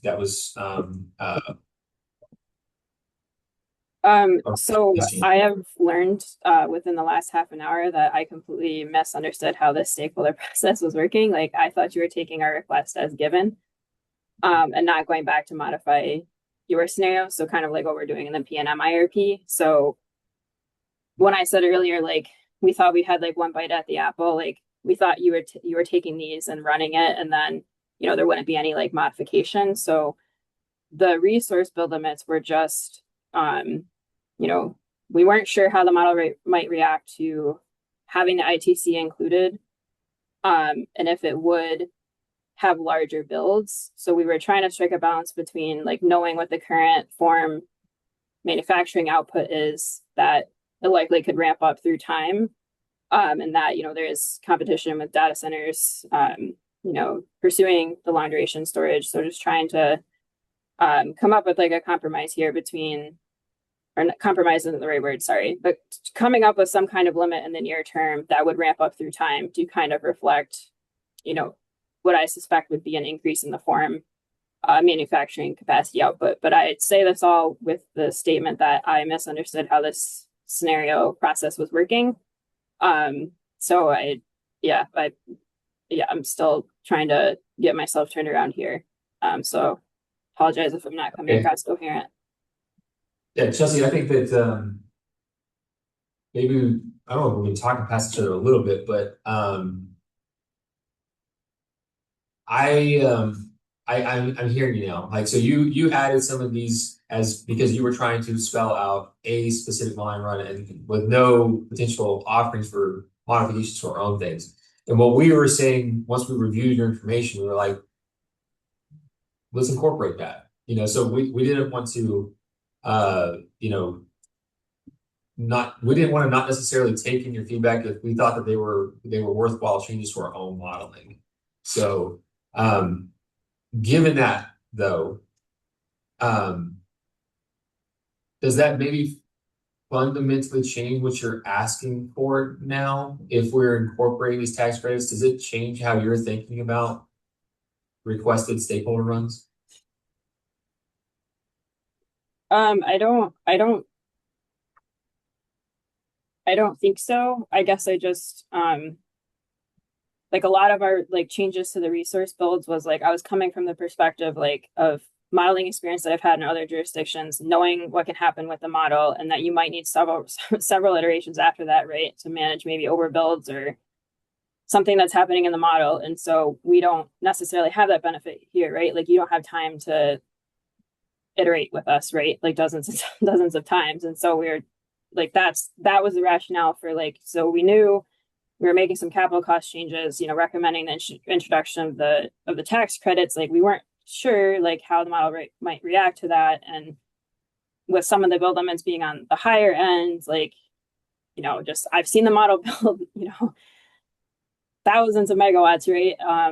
In other jurisdictions. And so we're just trying to strike that balance with some of like what we were recommending for build limits. And so I don't know if we would necessarily say that those should be in all scenarios. We were just trying to put that forward in the scenarios that we recommended because of the changes that we were looking at. Mm-hmm. Okay. All right. I think that might need to take some. Well, I want to once we take a break, maybe just reconvene on some of that. That's what I think is a good idea. Okay. Let's take where we are. Let's see if there's any additional questions from the virtual folks at the moment. And then take a 10-minute break. No, we've got let's take a break and regroup a little bit. We'll take a 15-minute break, but let's hear, is there anybody on the Zoom room that has a question to what we've been talking about to date on these emerging technology parameters? Kathy, are you seeing anything that we need to address before we take a break? No, I think break would be good. Okay, all right, it's 10:06. So at 10:21, Mountain Time, let's reconvene here and resume our conversation. So please refresh yourselves and be back at 10:21. Thank you.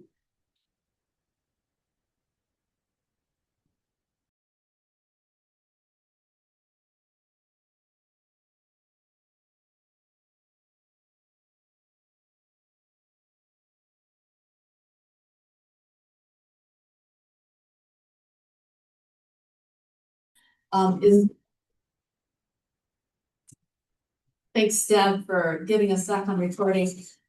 This conversation about where stakeholders' interests and uncertainties are about in the modeling, a good conversation. Want to ask Justin to reflect, where we are now. We've talked through quite a bit of detail on the EFG requested scenario parameters, and we have some thoughts about how to proceed with that. Justin, you want to describe what our thought so far is regarding the EFG requests? Yes. So bringing folks back here, what we're seeing is a desire to understand exactly what a lower forecast it would look like with the availability of different emerging texts, and also being compliant with an RPS standard. So we wanted to offer up the idea that taking our low load forecast And we can bring back up John's presentation that kind of shows the ranges between that planning or the unconstrained, the constrained planning and the low forecast. And utilizing that load forecast and adding a sensitivity where we run it against our split RPS scenario. So to remind folks, for the several time today, that would be taking that low load forecast and allowing it to build the base results, the base resources, and locking in the thermal resources that would be load ratio shared to Texas, locking that in. And then for the New Mexico thermals that would have been built in that, we would remove those and allow emerging tech and other non-carbon emitting resources to be able to solution out the New Mexico load ratio share. So that would give the clearest picture on a multi-jurisdictional system what a low load forecast would look like. That would be RPS compliant with the availability of emerging tech. That emerging tech would also have those assumption changes that we had aligned with EFG's proposals on second. Yeah, left real quick. Do you want to share? Oh, we're not sharing. I'm sorry. Oh my gosh. Marge is running the show. Thank you so much. Justin, we also don't have your camera. I don't know if you want to turn your camera on. There we go. Margie, you as well, maybe? Thanks, Kathy. All right. So thank you for pulling those slides up before. I thought I was sharing that, but You're still not sure. that second button click, it's getting me. Okay. So, okay. So, we've made some of our modifications to our base builds that further align it with some of the assumptions on like tax credits, and things like that. We don't think that adjusting some of like our CapEx numbers is appropriate given our background and research on the numbers that we're utilizing. But we do believe that we're trying to drive the stakeholder requests and our modeling requests into a narrow enough band to be able to be capturing everybody's needs within here.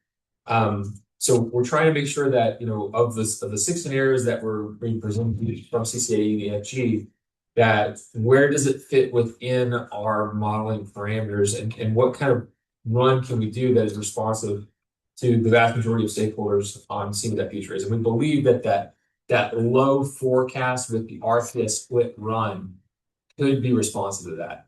Secondarily, thanks to the conversation with Darren, with Chris, and we really appreciate your comments around the 6 and 8 hour batteries. We believe that we probably need to go back and rerun basically all of our scenarios with the assumptions of 4, 6, and 8 hour batteries being available. So all the modeling that we presented today, although is approximating what we think is fairly accurate ratios of resource types, we would need to respin all the modeling. So all the things that are green right now would be respun with the assumptions that 4, 6, and 8 hour batteries can be selected, and then adding this scenario for the low forecast on the split RPS scenario. I believe that's being responsive to the spirit of what CCAE and EFG is offering, and also be responsive to Chris with Interwest and Darren and the New Mexico PRC staff. But I'll pause there to see if we get any feedback or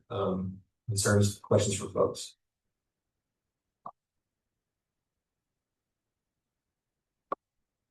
Chelsea, Darren, Chris, any thoughts about the path forward that Justin has just outlined? I'll go ahead and go. Thank you. Justin, I appreciate that. And that seems reasonable to me. So appreciate the opportunity. Thank you. Thank you, Chris.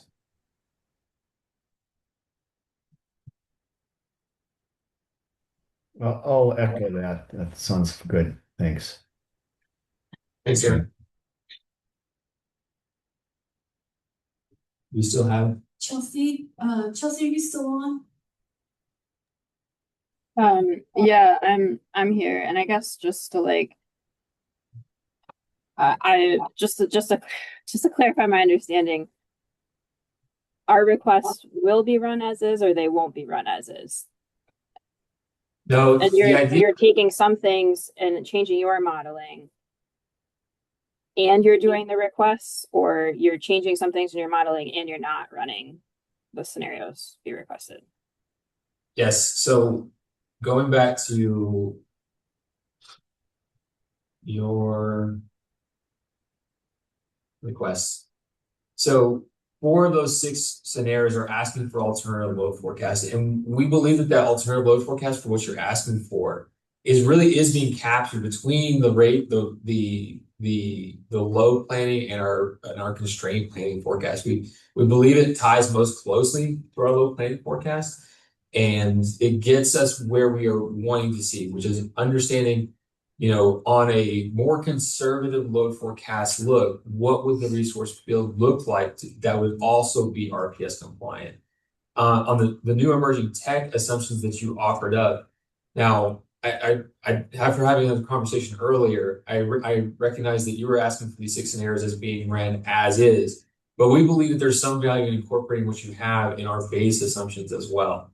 And we believe like the convergence of the things that you're asking for, and also with incorporating that load forecast, that we may be approximating what you're needing and not necessarily having to run 6 scenarios that would be slightly different and less comparative to what our base model or our model runs as a whole, or a suite of model runs are going to be.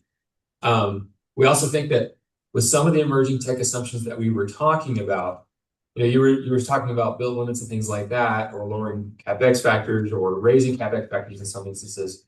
Like for some of these we were not necessarily seeing natively selected. Some of that we are. Some of them we're playing as forced ins. So I think that we're still capturing what was after in trying to model these explicit runs that you were suggesting here. And yeah, we still haven't talked about the alternative island, but I'll pause there on your comments, see if there's anything else to add to that.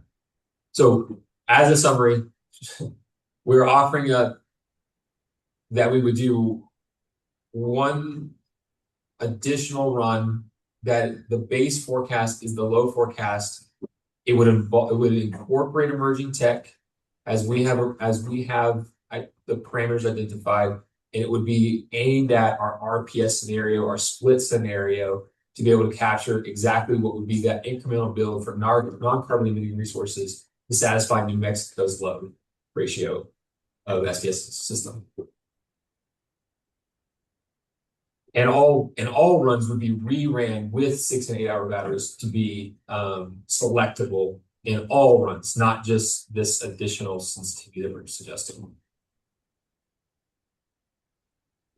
Yeah, I mean, I definitely appreciate that. I still think there's a gap on where we are in some of the emerging tech assumptions. So if there's like any leeway for some alternative assumptions to still be run, like would appreciate that. If that's not allowed, it is what it is. But yeah, I mean, I think the low forecast, I suspect, is where we would be at, subject to like any information we might be able to review on the electric vehicle adoption. But I imagine, that is very similar to where we would end up now that we better understand how the large load was modeled.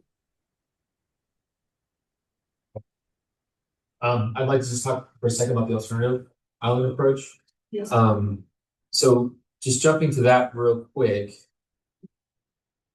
The alternative island, I only have one sentence. It's a very blank slide, so apologize for that. But the alternative that we received from you, Chelsea, was to model the winter planning reserve margin to have the same value as the summer PRM starting in 2031. My question originally was on this is what resource accreditation methodology would we utilize in winter. I think that from our conversations yesterday, don't let me put words in your mouth, but I think that what you were suggesting is we would just utilize the same ELCC curves in all seasons, which would be the summer ELCC curves we have now, right? No. Okay. No. So basically you would keep everything that you have in your model. You would just assume that you have a lower winter PRM, and that winter PRM would be the same PRM as the summer value. Gotcha. Okay. So the resource accreditations that we currently have that are seasonally used would stay the same. The only thing that would change on your alternative island approach would be a lowering of the PRM, which is around 36%, would just be the same 16% and escalating with the summer PRM we're expecting, right? Yes. Yep, that's right. Okay, and let me think about that just for a second. So on our current island approaches, we have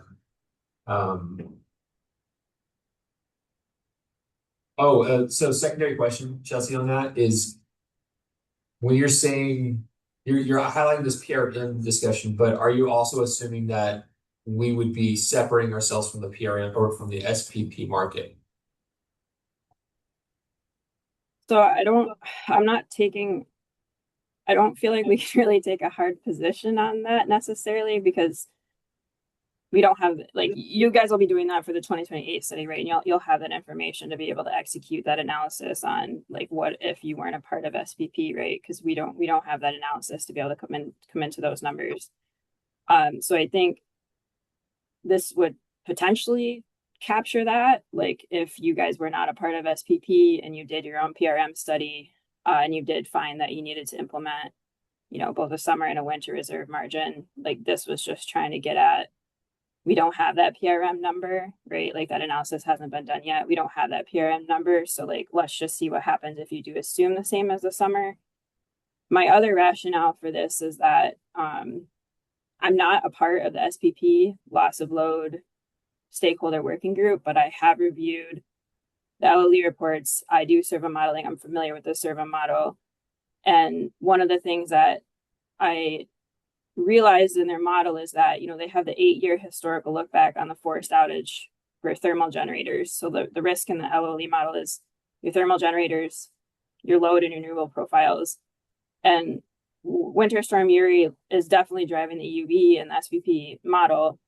That's not going to go away in terms of what weather years are looked at for informing the load shapes, but eventually that 2021 year is going to fall out of that historical look back on the thermal generator side.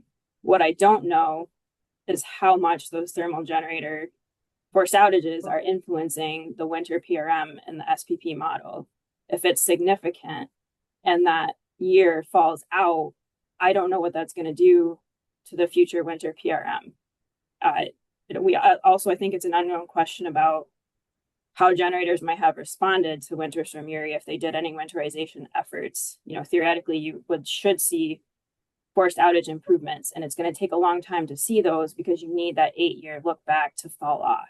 And so I estimated that Winter Storm Uri will be out after the 2030 study year. And so that's why I suggested 2031. So it's kind of a mixed rationale, at a best attempt to say, what happens if the winter PRM does change, and, like, somewhat capture what it might look like if SPS was not part of SPP. I've got an action item I'm going to ask my team to take back and look at, and I want to give some thoughts on the performance-based accreditation for thermal resources on the SPP system. It will give me just a few minutes to talk about it. So my team, what we need to do is we need to go back and look at the LLE model and confirm this. But on the performance-based accreditation methodology that's currently at SPP, it's a 7-year look back on the forced outage rate for the resource accreditation. And the way they're implementing that is that for years that they don't have GADS data to inform the forced outage rate, they're utilizing what they call a class average. And so, the reason that's important is that the GADS data that's being used in the model does not go back to 2021. And so anything that old will be utilizing class average data. So in the performance-based accreditation of resources, Winter Storm Uri is not being incorporated into the thermal resource accreditations. What I want to confirm is that same assumption for how they're calculating that is carried into the LLE study. So my expectation is that when that period of time, you know, would roll past what you would assume would be 2021, where the theory would be captured, and you would expect some kind of decrease in the PRM because of that. That is not what you would see, because it's not, my expectation right now is that it's not incorporated in the LOE study to match the same resource accreditation assumption on forced outage rates for the accreditation side. Does that make sense? Yeah, and I'm just saying, like, I'm not a part of the SPP working group, but in reading the report, like they say, like they give the historical look back period for the years that they're looking at to inform the distribution that they model and serve them, and that is an 8-year look back that includes the year of Winter Storm Uri. So like 2025 study, they looked at 2017 to 2024. So I was trying to estimate if that is how their model is set up, then that, like, what I don't know is how much of that is influencing the thermal force outage rates across the entire SPP footprint and is ultimately impacting the winter PRM. And so my thought was try to figure out when that year might fall out. And I think it would be the 2030 study. So I gave some wiggle room and thought, okay, well, if that does fall out, I don't have access to the model. Like I don't know how this might change, but just in my mind, if it is a significant impact and it falls out of the force outage, you know, distribution for these thermal resources across the entire footprint, could the winter PRM change? Now, the cold weather outage adders have a longer look back period than the thermal outage adders, as what's been reported in the LOE study. So there's still an open question about what they do about those, because their winter storm Uri is going to be in there. It's going to take longer to fall out of that analysis. And so, you know, like I said, just taking the report as read. I'm not a part of the working group, but it was another reason for why this scenario was proposed like it was from us. Gotcha. So here, and I'm just wanting to kind of ask some questions about it just so that I'm understanding exactly what you're thinking on it and making sure that it's, you know, that we're talking the same language for sure. So when you're saying alternative island approach, why you're picking this year and time frame is because you're assuming that Winter Storm Uri would drop out of the LOE study data and potentially drop the PRM requirement. Are you assuming, because this is called an alternative islanded approach, like, are you just modeling the expectation of a PRM reduction without removing ourselves from SPP? And the reason I say that is, like, because currently in our capacity expansion, we always have markets turned off, but on our islanded scenarios, we're turning off the market connection during production costing. And it sounds like to me what you're really trying to get at here is a reduction in PRM from SPP while still participating in the market. So this scenario would not have a severance of the market interaction and production costs and only be modeling a PRM reduction. Is that right? No, sorry. It would still be somewhat of, like, I view this as just like a placeholder of, like, if you guys leave, right? Because we don't know what that's going to look like. You're doing that analysis. Like, we don't have the benefit of that analysis for the time that you have right now for the IRP. I was just giving this SPP rationale as, like, another supporting point, like, as to why, like, it might be worthwhile to look at an alternative winter reserve margin. And we don't know what that would look like for your system if you were not part of if you weren't part of SPP. And so just starting point to assume the summer value. And I was just giving the rationale about the SPP LOE study because I don't know if people are talking about this. I don't know if it's a real potential. And, like, I don't know what that future could look like. Maybe another storm's going to come and that will replace Winter Storm Uri in the LOE model and it'll be the same value. But what if it isn't? And so it's not a perfect one-to-one for what that would be, but we're a little worried about how many scenarios we submitted. So I was trying to strike a balance between how many we submitted and how many you could actually run. So I would still say it would be SPP markets off unless you guys have the bandwidth to be able to run it both ways. Well, I'm Go ahead, Peter. I'm kind of thinking that this could probably be a change to one of our islanded scenarios. And so just to bring this back to folks, we have these two different scenarios here, an islanded approach, and this is SPS's assumption where we would turn off the markets but maintain the 36% or relatively higher winter PRM requirement. And in this scenario, we're saying no winter PRM or ELCC. I'm thinking that maybe we should change this islanded approach that says no winter PRM or ELC, and we change it to islanded summer PRM value in winter with the winter ELCC. And the reason I say that is that we already know that this scenario produces an EUV amount that is not possible for us to afford. It's so high. And so we would have to expect to iterate off of this to get to a higher PRM requirement. And maybe this gets us in the closer to the realm of a build requirement that would root out that uncertain energy. So Chelsea, it sounds like if we made those adjustments to include the 16 or relative summer PRM requirement here and maintain the winter ELCC assumptions, that scenario would satisfy your requirements. Is that correct? I'm sorry, I don't know if I misheard you. For the winter PRM, you would model the summer value, right? Yes. Okay. Yes. Sorry. I thought you had said something different. Yep. That sounds aligned. Sometimes I have a problem using too many words to say something simple, so I apologize. So I'm just kind of curious, like from other stakeholders on the call, should we have a discussion about this? People have input or marginality? So I guess I'd go to Darren. If you are on, Darren, and heard this conversation, the proposal is to change one in the market scenarios in the islanded category from a no winter PRM or else ELCC to a year-round PRM, single level, plus use the winter ELCC as off parameters for that scenario. Have I captured it? Yes, ma'am. Darren, are you on? Yeah. Can you hear me? Yes.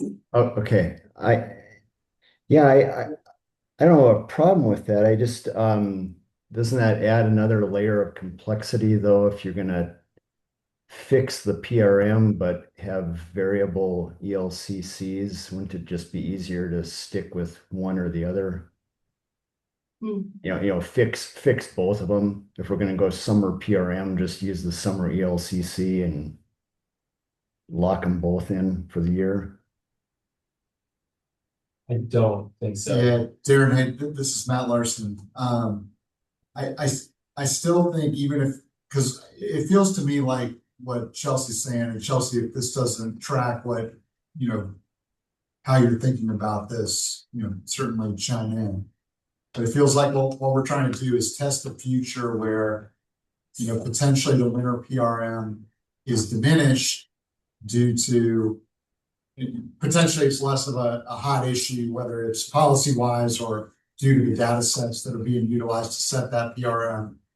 But, I think the resources, in my mind at least, should still be assumed as having the capacity contribution that they would otherwise have on a seasonal basis. And I think what that could show us, and Darren is trying to be responsive to your comment, is, number one, how much of what's being built is attributable just to the winter PRM at the value that it's at today? What happens if it does come back down in the future, but we aren't changing the way that we assume resources would operate within that season? Because I think that that's true whether there's no PRM, whether there's a 5% PRM, whether there's an 80% PRM. So my view would be, we shouldn't make that change on the LCC side. Yeah, except that ELCC is very market dependent. It doesn't seem like there's any agreement on ELCC across the country. P&M doesn't do seasonal ELCCs. You have MISO that does what, quarterly ELCCs, and even where they're located. So that whole ELCC is a fluid number right as it is. So it just seems logical if you're going to fix the PRM, maybe just fix the ELCC. I don't know. It's a moving number, and it may not be as informative if we don't fix both of them. But I'm fine either way, really. Yeah, the only Darren, this is Matt again. The only thing I would say on that is because as part of this feature, we're still assuming that SPS remains a member of Southwest Power Pool. SPS is still subject to those resource adequacy requirements. So, I mean, it feels like we should at least stay with those LCCs for the time being, because they would have to contribute to compliance with the window PRM no matter what it ends up being. I might put it as a little bit different way. Darren, I think that one of the things you're talking about is like, hey, we should fix both variables to limit the amount of things that are changing here. And I actually think that might have the opposite effects, because the ELCC variable is seasonal in all of our other runs. And if you fix it to a summer ELCC value and you fix the PRM, you have now changed two variables instead of one. So you don't necessarily see, is it the PRM that's driving it, or is it resource accreditation that's driving it? I think that the idea is really like, I don't think that there's necessarily a debate that resources have a seasonal component. I think we can assume that there may be debate about what actual levels those should be, but there's a seasonality to it. But the PRM requirements, I think that there's a general debate about having a single PRM, represented by 16% for summer, or having additional reliability metrics on top of that for winter. So I think that we're by maintaining the seasonal ELCC, it allows us to limit the variables that are changing and isolate what is driving the resource mix build. So let's leave this question to the modeling team to think some more about as you define the refined parameters on that. And Darren, we could then agree to get back to you to report what the modeling team's insights are about the benefits or disadvantages of changing the ELCC. So let's link that as an action to close the loop as you guys are parameterizing this particular scenario. Does that make sense? Yes, ma'am. Okay.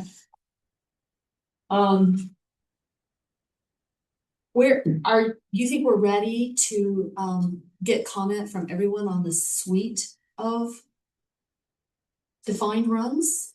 Justin, or is there something else on your mind that you need to run by and discuss with stakeholders? How do you feel about where we are? I'm feeling pretty good about where we're going to kind of come into agreement. I'm seeing one additional request. That was that low plan forecast with the RPS split. That is the incremental request. I'm seeing a general change in, parameters around emerging tech that align to a degree the CCAE's thoughts on those. And I'm seeing a general requirement to remodel everything with 6 to 8 hour batteries. That's where I'm thinking we're at. I think that's what I'm hearing also. Okay. And then this added that's an completely refinement modification for the islanded scenario under market scenarios. Yeah. Island. Okay. Yeah, and just so let's have a conversation about that if that's we're all in agreement. But I just want to make sure just to be transparent, like all the modeling that we showed today is going to be respun with this addition of the 6 to 8 hours. That is the one thing that's going to change all modeling runs. So like we've said all along, preliminary runs.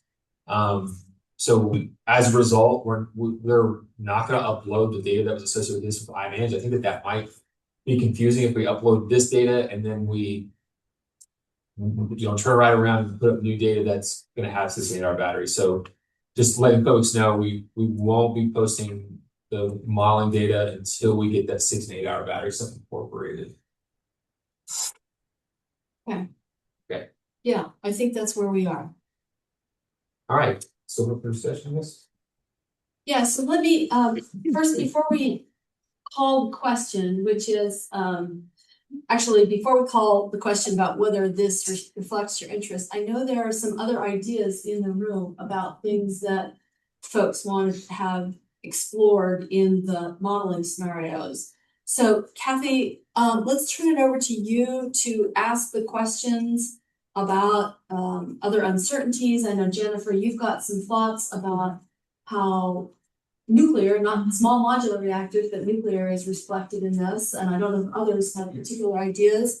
So Kathy, let me turn it over to you to start this, recognizing that there's something specific that Jennifer was talking about in our break earlier this morning that we want to make sure we get to.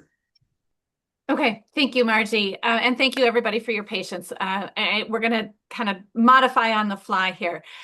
Justin, can I ask you to go back to the slide that you had the proposed scenarios and stakeholder feedback? We've talked at length about the 6 from EFG. I think we had 2 that I think we can just address quickly. The request from PRC staff on number 7. Just for the group's good, can you give us a quick thumbnail? Do you feel like that's already incorporated in the modeling that you all are proposed, or does that need to be addressed as well?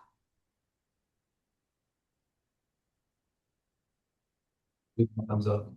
Was that a question to me? Yes. Yeah, that's a question to you and to Darren, right? Yeah. Do you feel it's incorporated and is Darren in agreement? Yeah, I think that's with the changes that we're making to that winter PRM view is responsive to the staff's request. I think that's in alignment and understanding exactly what decoupling from SPP PRM requirements and allows us to bring it back down to that same summer value that we would assume is it's not that extreme of just removing it, because we obviously saw that uncertain energy come in. We know that there's going to be some level of PRM requirement that needs to happen and root out that uncertain energy. So I really do envision that latest modification really does address New Mexico PRC staff, but look to hear from them also to see if there's alignment. Yeah, I agree with that, Justin. Thanks. Thank you, Eric. Okay, good. Thank you. And then briefly on scenario 8. I know we've talked about long duration storage. Just to close the loop, Justin, do you feel like that is addressed in the scenarios that you've put forward? Yes. And I think that was, we were already seeing, like, that may change, after we add 6 and 8 hour batteries, maybe there might be some change in the ratio of different storage technologies there, but we are making that available and we are currently seeing it selected. Now, we can't guarantee that will be maintained, but I do believe that we are capturing the desired request there. So I don't know if Ray is still yesterday. Ray is on. Ray, I just if you could give us a thumbs up that you heard that, or if you have any feedback back to the SPS team. Yeah, no, agree. Thank you so much. Okay, good. All right, so just to close the loop on those 2, and then I'm going to share the virtual whiteboard that I have been promising, just to reorient us a little bit. Oh, nope, that's not what I wanted. Hang on.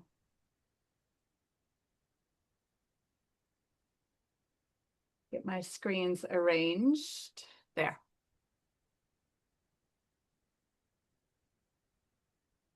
Okay. Margie, you see SPS IRP modeling in a bunch of colors?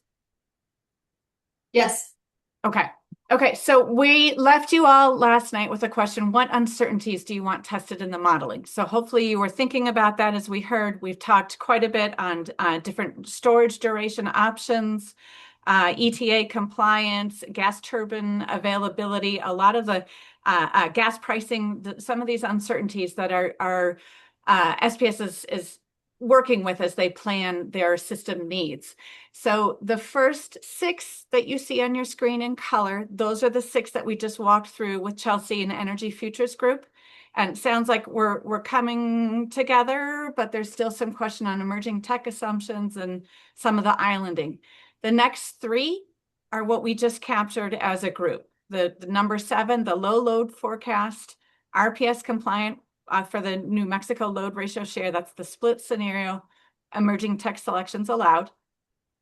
Number 8, adding 4, 6, and 8-hour batteries as a resource options for all the scenarios. So as Justin alluded to, respin all of those model results. And then number 9, this islanding scenario, we still have a little bit of question on the winter ELCC assumptions, but essentially moving the winter PRM modeled at the summer value. So given that's where we stand, I'm going to ask people to take just a minute or 2 to scratch out, find a piece of paper somewhere, scratch out some notes. What other scenario uncertainties are you thinking about that you would like to be captured in this resource planning process? And I'm going to give you 2 minutes. We'll just do a little bit of quiet time. I know it feels awkward, but I really do want people, those of you who haven't been involved in the conversation up till now, take a minute to think through what uncertainties do you want modeled. 2 minutes, go.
Okay, I'll bring us back together. Thank you. I know the pause is uncomfortable, but I appreciate people giving it some think time. Why don't we start there in the room? Margie, I think you offered that there was someone that had some questions on nuclear. Let's start with that. What uncertainties would you like modeled? Yeah, so I'll just ask Jennifer to comment a little bit on what she's seeing from both carbon-free dispatchable resource perspective and economic development perspective on not small modular reactors, but full-scale nuclear power. So Jennifer, do you want to say a little bit about how you'd like to see that reflected in this analysis? Sure. And I don't know if it will, there was a lot of acronyms that were thrown out today, so I'll say XYZ, and just you tell me what that is. Jennifer, nice and loud for us, please. Okay. You're at the back of the room, so yeah, thank you. Is that better? I'll slightly yell and everybody close to me will move away, right for me. So a couple of questions I had, I don't know exactly how it fits in here, is about nuclear in particular. And so the AP had the story this morning about the DOE doing 17.5 billion in loans for 10 new full-scale nuclear reactors. And I think the time frame on that was construction by 2030, in operation by 2035. So it's in this horizon we're talking about. And where does that show up in this, if it does at all? Is it in, SPP? I don't know. And so that's, you got the full limit of my understanding about how that works with this model. So that's one that I'd like to think about or understand how it's in there or not in there. The second is that I'll say this from a perspective as a stakeholder, that so living in this service area. Can we see, and I think I asked yesterday, and maybe it was a little more broad, does this model, does the model in the middle of our mind map, is that the lowest possible price that a customer could possibly receive from this plan? So I'm thinking, like, we care a whole lot as someone who lives in the service area, the stakeholders that live here, how much, what's our bill every month? And I care about, I've got a 25-year-old daughter that is trying to, write her check to Excel every month. What does that do? What's the lowest possible? That's what we need to know. In order to understand what's the lowest possible cost that's achievable. Almost, without any other things coming in to bear on that. What could you do? What could the cost be to someone that is living in your service territory? And so I would like to know that number, because then anything that's above that number, then that's the premium we're having to pay. That's a premium that's going to be on the back of a 25-year-old or a 21-year-old who lives here. And I just want to know what that number is. And I think we deserve to know what that number is. And then my third question is that if I put, I'm going to then put on my economic development hat. And so what happens in this model if you underestimate the demand? So we talked a little bit about like stripping away the possible demand that it's not, but you don't have these signed contracts.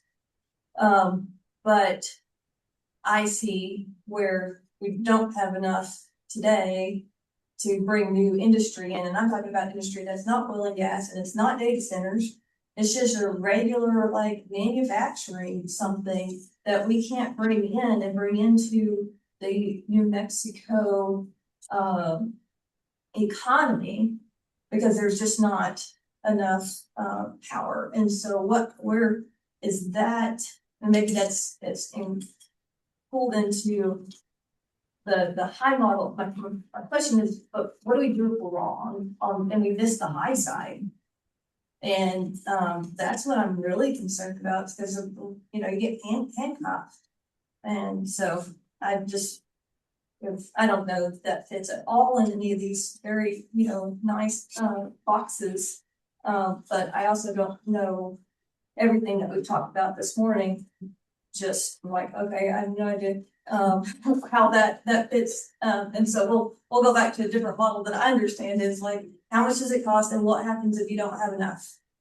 Yeah. What if you didn't plan? And so, you know, is your high load, like, I really worry, like, is your high load high enough? Because it hasn't been, you know, I mean, and we needed, you know, had it be, so we just need to be pushing for more, I think. And maybe. Thank you, Jennifer. Thank you. Really appreciate your thoughts and your contributions here. And let's maybe take them one at a time. So let's start with the nuclear question. And how is full nuclear, not just SMRs, is it addressed, or where is it addressed in the modeling to the SPS team? Should I share my screen? Sure, please. Yeah.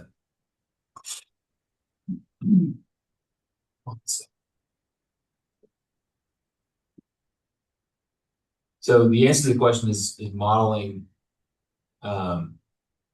being considered? And the answer is yes. And I like to describe a little bit. So in the bottom right hand corner, we have this split emerging tech nuclear. And so sorry, Justin, can you make it full screen? Oh yeah, sorry about that. There. Well, and one more step, if you would, please. Yeah. Okay. Yeah, I just need to go back to that slide. Thank you. Okay. Thank you so much.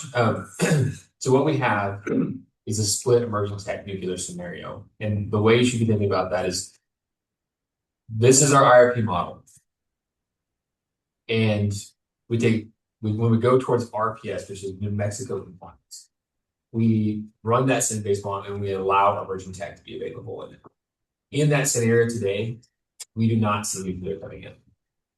And because it's emerging. So are you saying that it's emerging tech is a full scale?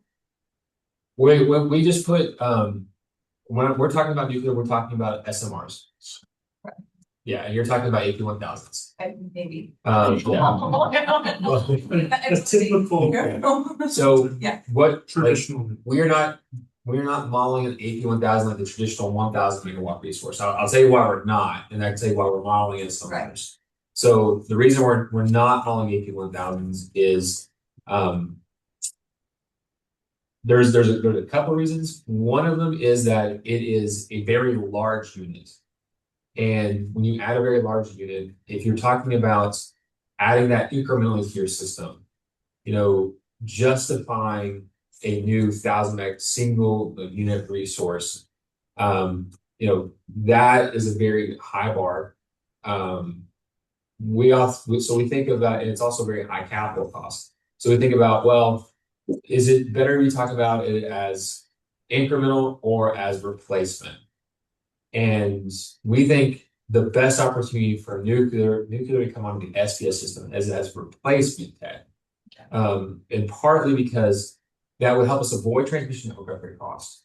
It also allows us to utilize water that we currently have allocated to our resources instead of having to find a brand new water resource for something.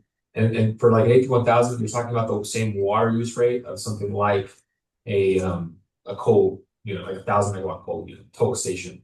And we all know, like, we're currently retiring total station. The main driver behind that is water, or water depletion of the aquifer, or depletion of the aquifer in the Southern Plains. So that's one of the reasons that we're not. It also has an impact to market interactions. And when you have a single largest contingency of 1,000 megawatts, it changes your import capabilities that is allowed for the SPP marketplace. Currently, we have several generators that are in the 500 megawatt range. That is generally what we call our single largest contingency today. So you'd be doubling that, which would potentially be doubling the impact of what you can import across the SPP market. So there's some of the reasons that we think about why not do modeling AP1000s. Now, on the emerging tech, we do allow SMRs, small modular reactors, onto it or in the model. And what we see is those resources are also not being selected as a least cost portfolio. And every one of these portfolios that you're seeing is least cost based upon the assumptions or restrictions that we apply to the model. So yes, in the center is what we call our least cost solution, given no state-specific requirements. But being in New Mexico, that, as Chris has talked about, that is a portfolio that is building thermal generation past 2045, where the requirement exists for carbon zero. So, having that base model and emerging tech, and then having our split model run, that is all of these further layers of complexity. So it's least cost given those assumptions, but it's not least cost given you want to remove those assumptions. So, but in the scenarios that we've seen so far is that nuclear is not maybe being selected in any of our runs so far. So what we wanted to do, and we did this similarly in the 23 IRP, was okay, we've housed these structures. What is the incremental cost to change that and to put nuclear on? So what we have got modeled in our split emerging tech nuclear scenario is basically modeling nuclear at Harrington Station, which is retiring through the 2040s.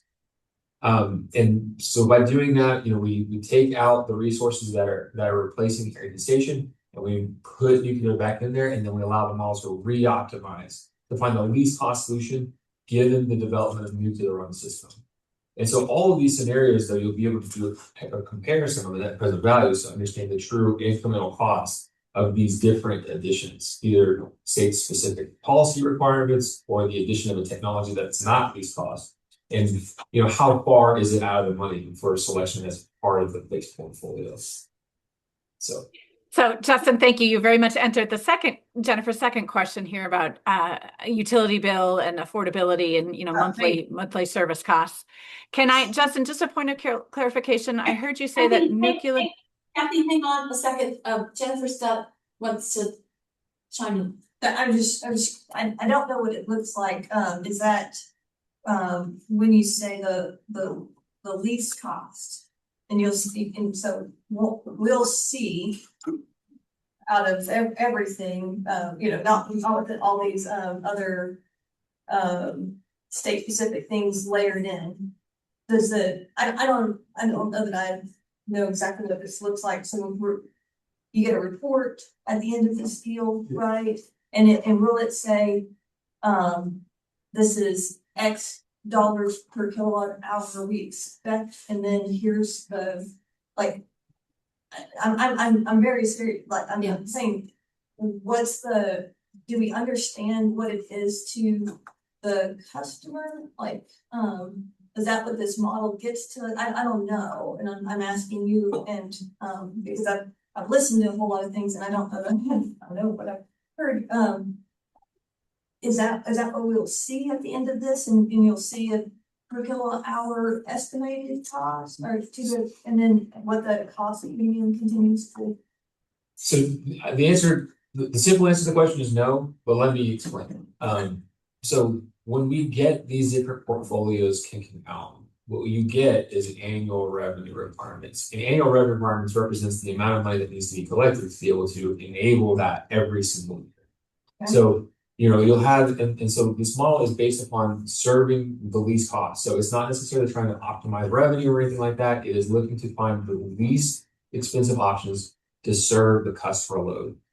If you're just purely trying to make that revenue requirement as small as possible, that would be a low load forecast, because what we're seeing here is you're having to build more and more resources as your load forecast grows bigger and bigger. So the revenue requirements gets bigger and bigger. Now that's not necessarily, giving you the denominator like the total customers and understanding what the bill impact is of all those revenue requirements per kilowatt hour that's generated. But what we provide in this is the least cost to be able to meet the demand through revenue requirements. It's not a bill impact analysis. Okay. But So at that though, if you're just trying to see what is the smallest amount of revenue requirements we could have, it would basically be no growth. Like that would be no growth. And then if you have a low load forecast, that you're going to see a lower revenue requirement, but that doesn't necessarily mean a lower bill impact. It just means that you require less resources and less revenue to buy those resources to do that same move. No, I think that was what I was looking for, but that I understand what you're saying on the revenue piece. I was just trying to understand what we do with this. How we understand what does it mean, and how does that translate for somebody's gonna come and then ask me or ask more than Charlie, and you guys sat in this meeting needed to or you offered maybe some kind of commentary, or they asked you something. What is that? So that's what I'm trying to understand that. Yeah. I'm actually understanding the purpose of, what are you needing from us then? So back to Kathy. Go ahead, Kathy. Well, just to elaborate, Jennifer, to maybe close that question. So Justin, you said we're trying to figure out for the least cost revenue requirement to meet the demand. That's the purpose of this resource planning work. Where does somebody go to find out customer bill impacts, and how taking that total pie of the revenue requirement? When is it decided how that's divided up among the different customer groups? Yeah, I'll be honest with you, that might be out of my expertise. We might take that back and figure out a response to that. I don't. Just broadly though, where would somebody be involved to hear that discussion? So, I mean, out of the IRP, again, we need to take it back and see if there's something that we could or could not go in that direction as part of the IRP between now and October. Broadly though, where that truly comes to fruition is when we actually do a generation CCN.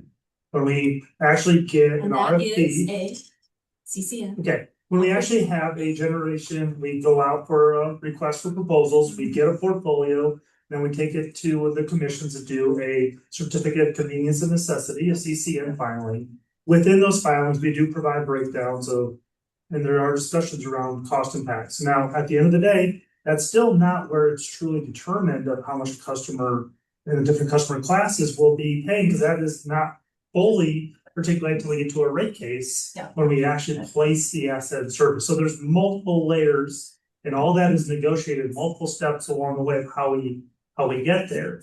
Then there'd be provisions of cost caps, there'd be provisions around in-service dates, and so there's a lot of flex between where we're at in an IRP, where we're doing generic modeling and generic assumptions and generic forecasts, to then when we actually get true bids of real projects, to then when there's the debate between the different customer classes of how should that pie be broken up and how should residential be impacted versus small commercial versus large, and then transmission level, and how does that get parsed out. So I would say there's not really a great answer at this point of how to articulate that outside of talking broadly, how much will this cost based off of generic modeling.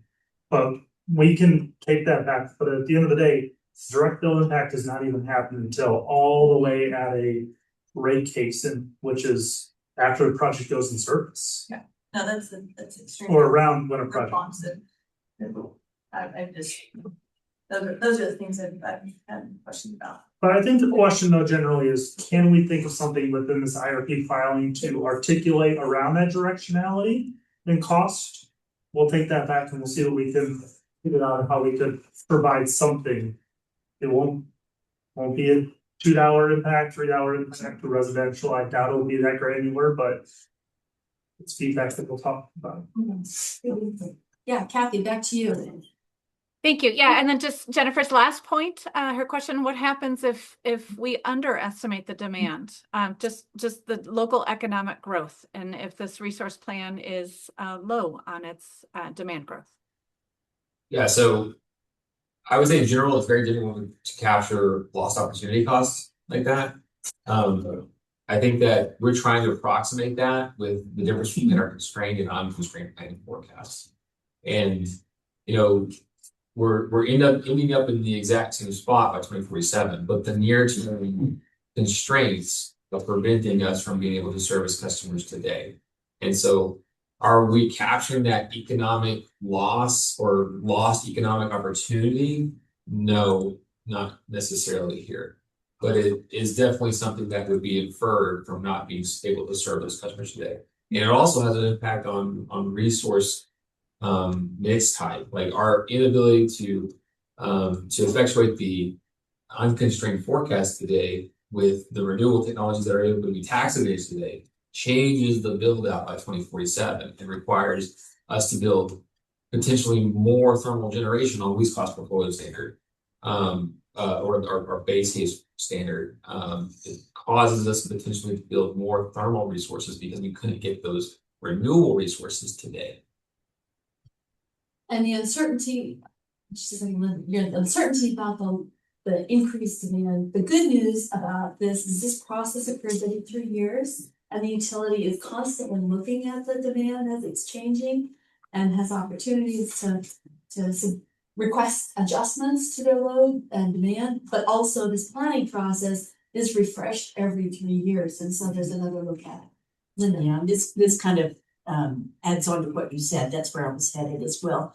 So this process, as we get towards the end of the process, the stakeholders and SPS work towards a statement of need. And that's, what do we think in this planning process we're going to need to get the server load? But if we aren't quite to that 3-year step to do another IRP, if we're a year away and we see this explosion, we can file I'm trying to think of what the notice is. It's a notice of the Commission of Material Change in the statement need that we filed to say, hey, we're seeing this explosion. We need to file another RFP that we have planned when we did our IRP filing. So there are methods to make these adjustments within that report. Thank you. So one additional thing I'll just add to that is, your question is there's a valid risk that when we think about our base forecast and our unconstrained forecast, they really actually start to even out, they come together about the mid-2030s, then they carry on for the rest of the period, because what we highlighted there was just the timelines of generation transition being built to unlock that load. But we really don't have another step above that of a significantly higher value. Now, within there though, John has spent quite a bit of time articulating the amount of different loads that we've included in there, why we've done that. And so we're trying to present that future, but we don't know what the future. New Mexico in particular is a fast growing, large load. When we meet with customers, it's how much do we have and how quick and what's the ceiling. And so it's a massive unknown. So what we have here is we've presented these forecasts. If there's a discussion that somebody wants to see something even higher than our current kind of that 35 to 47 forecast, we can have those discussions if we need to go that route. If people think we're being a little too conservative, we welcome that feedback from the stakeholders, especially those closest to the new loads and economic development in the area, to get that feedback, because we saw in the 23 IRP, we ended up utilizing the highest load forecast. We've exceeded that, and that's why we're back here.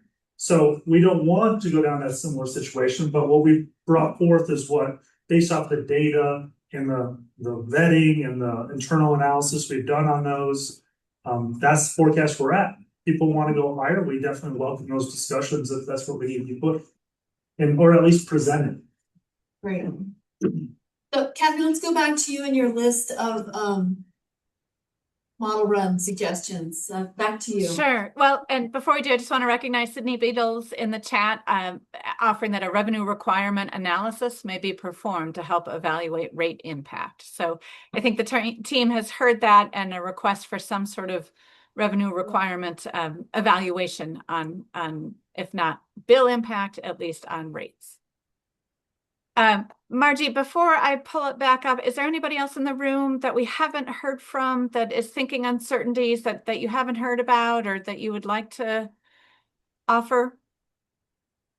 I see Greg's hand up. Yeah, Greg. Yeah, I just, Give your name and the. Greg Wright, representing H.F. Sinclair. I just was looking at this, I was watching it in here, so I'm a little behind on everything, but you know, you have your load forecast, and you guys have done, you know, iterations of capturing some of the new load, the data center load, as well as the high and low, but off of the base. And so your base assumption, I think, if I understood it right,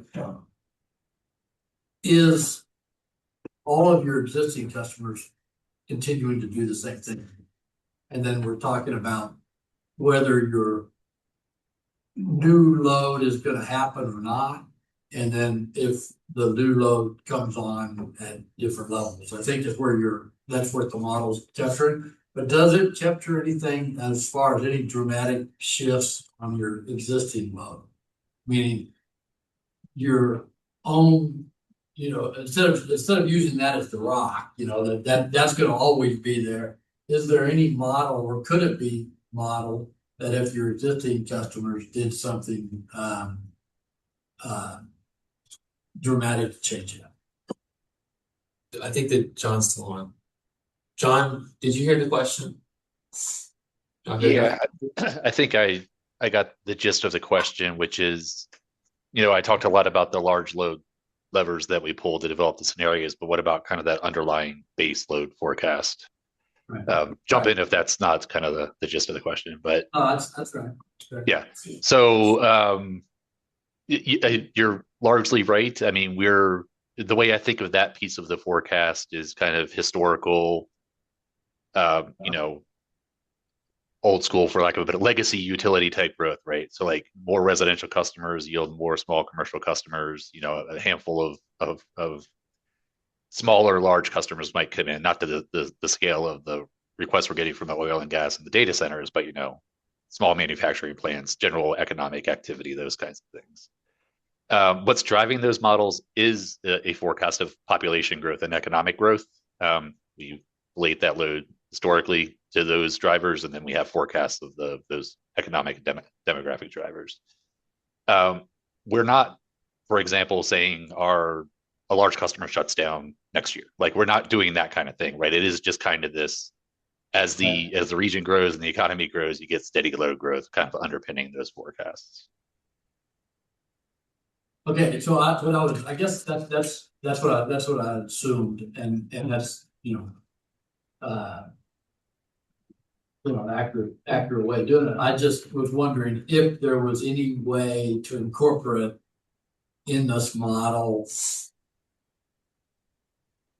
driving that change within those customers, yourself being a part of driving that change through, you know, you have your energy efficiency programs and stuff where you offer rebates and things like that. And that gets captured in the overall load growth, because you guys have factored that in, you know, and you've got history on that. But is there any kind of a new program that could be incorporated in here that would, you know, maybe it's nothing you guys have right now, but some other utilities have seemingly done some of that stuff, and maybe nationally there might be something, or maybe there's not. But it kind of, you know, it's no different than a new power plant is if you know, drop some load or shift some load dramatically,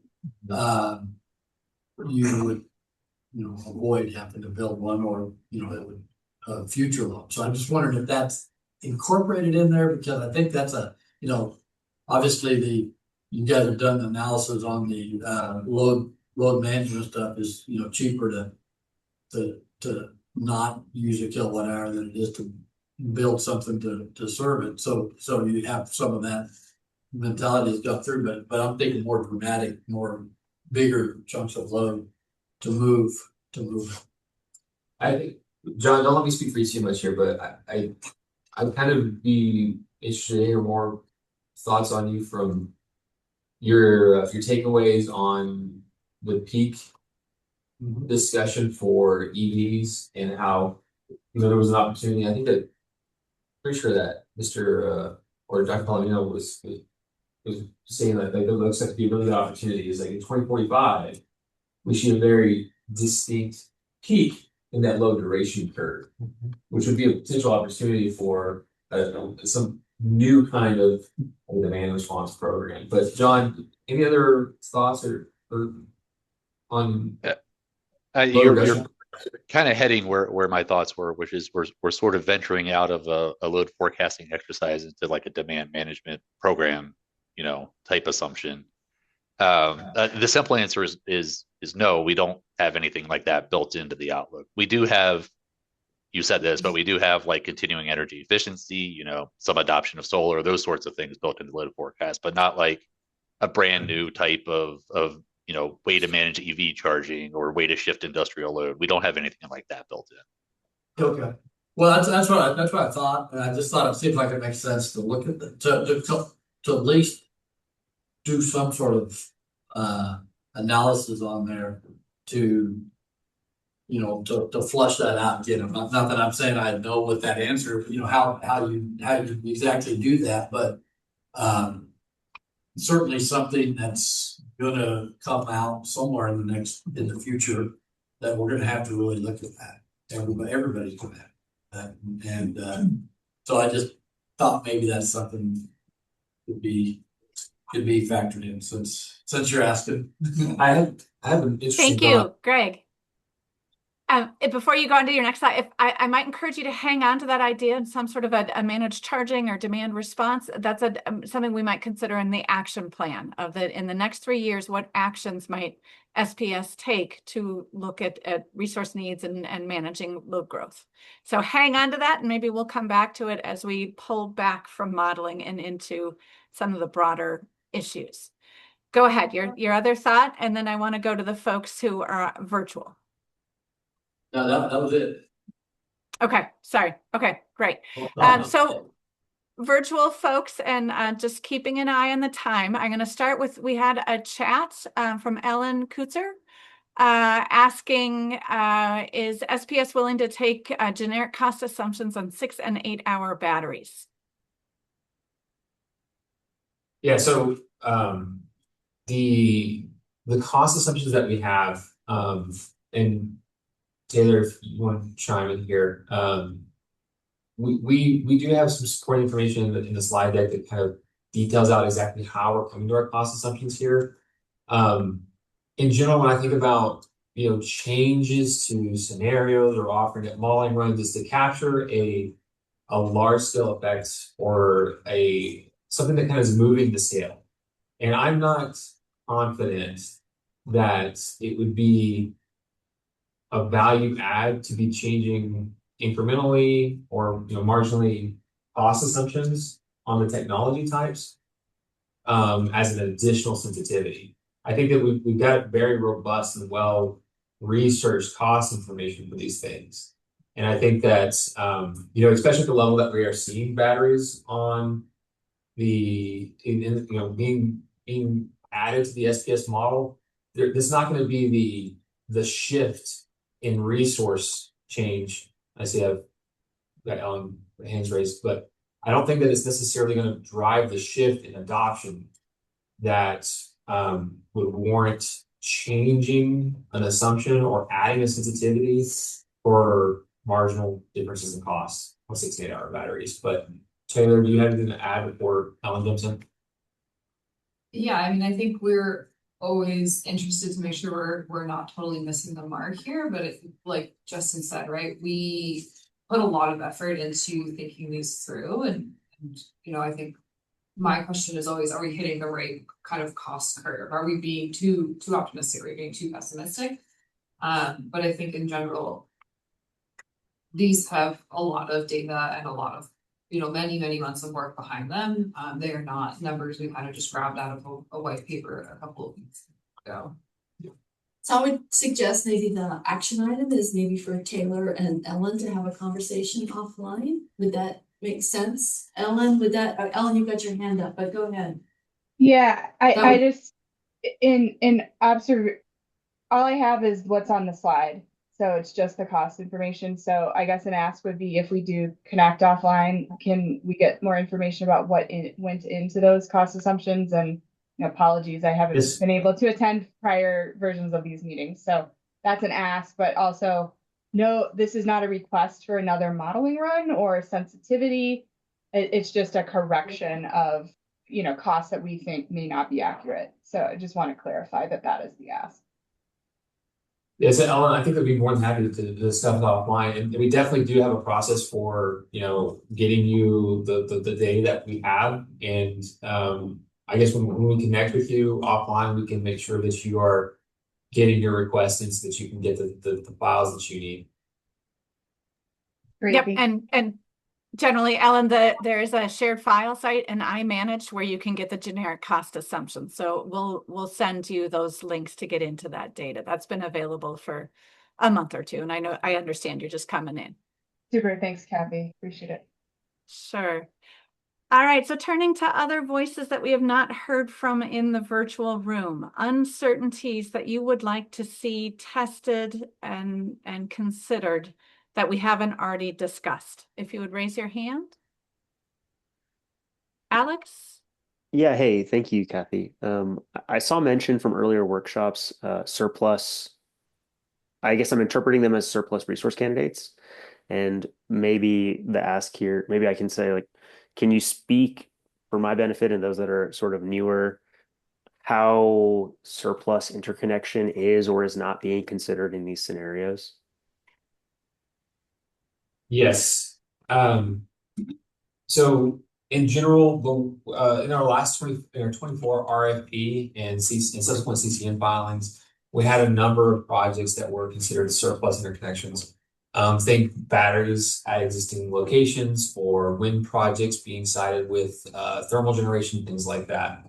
The way we were thinking about that in the model today is that we basically have multiple pools of generic resources. One, a new generic pool, and basically, and we don't have our math of our model topology up right now. You can find that in previous slides, or not previous slides, but previous presentations. But if it's coming from that new generic bubble, the model can grab those resources and pull it into wherever it feels is best suited for our load across our transmission topology. When it does that, it has a $125 kW transmission adder. We also have at locations like Harrington Station, where we have retirements during the planning horizon, or sorry, during the optimization period of the 20-year planning horizon, between 2027, 2047, we have retirements at Harrington Station. We also make available at that location generic resources, the same generic resources that are coming out of that new generation bubble, except they don't have a transmission adder. So we're not requiring like necessarily a one-for-one replacement of resources. So you could potentially see if a 350 megawatt unit retired, you may see a CT come in and then also wind. That aggregately, they would be the nameplate capacity would be over the POI limit, the point of interconnection limit, but it would still be limited to inject megawatts at that POI limit, but we would have multiple resources above the POI behind it. So instead of having a 350 megawatt gas steam engine or steam turbine, we would have 150, maybe a 250 megawatt CT and 200 megawatts of wind. So 450 megawatts over, so that'd be 100 megawatts over the POI limit. It would still have to operate underneath those constraints, but the model is able to select that if it finds it to be part of the least cost solution. Thanks for the background. Appreciate it, Justin. Thank you, sir. Anybody else from the virtual room that we haven't heard from yet today?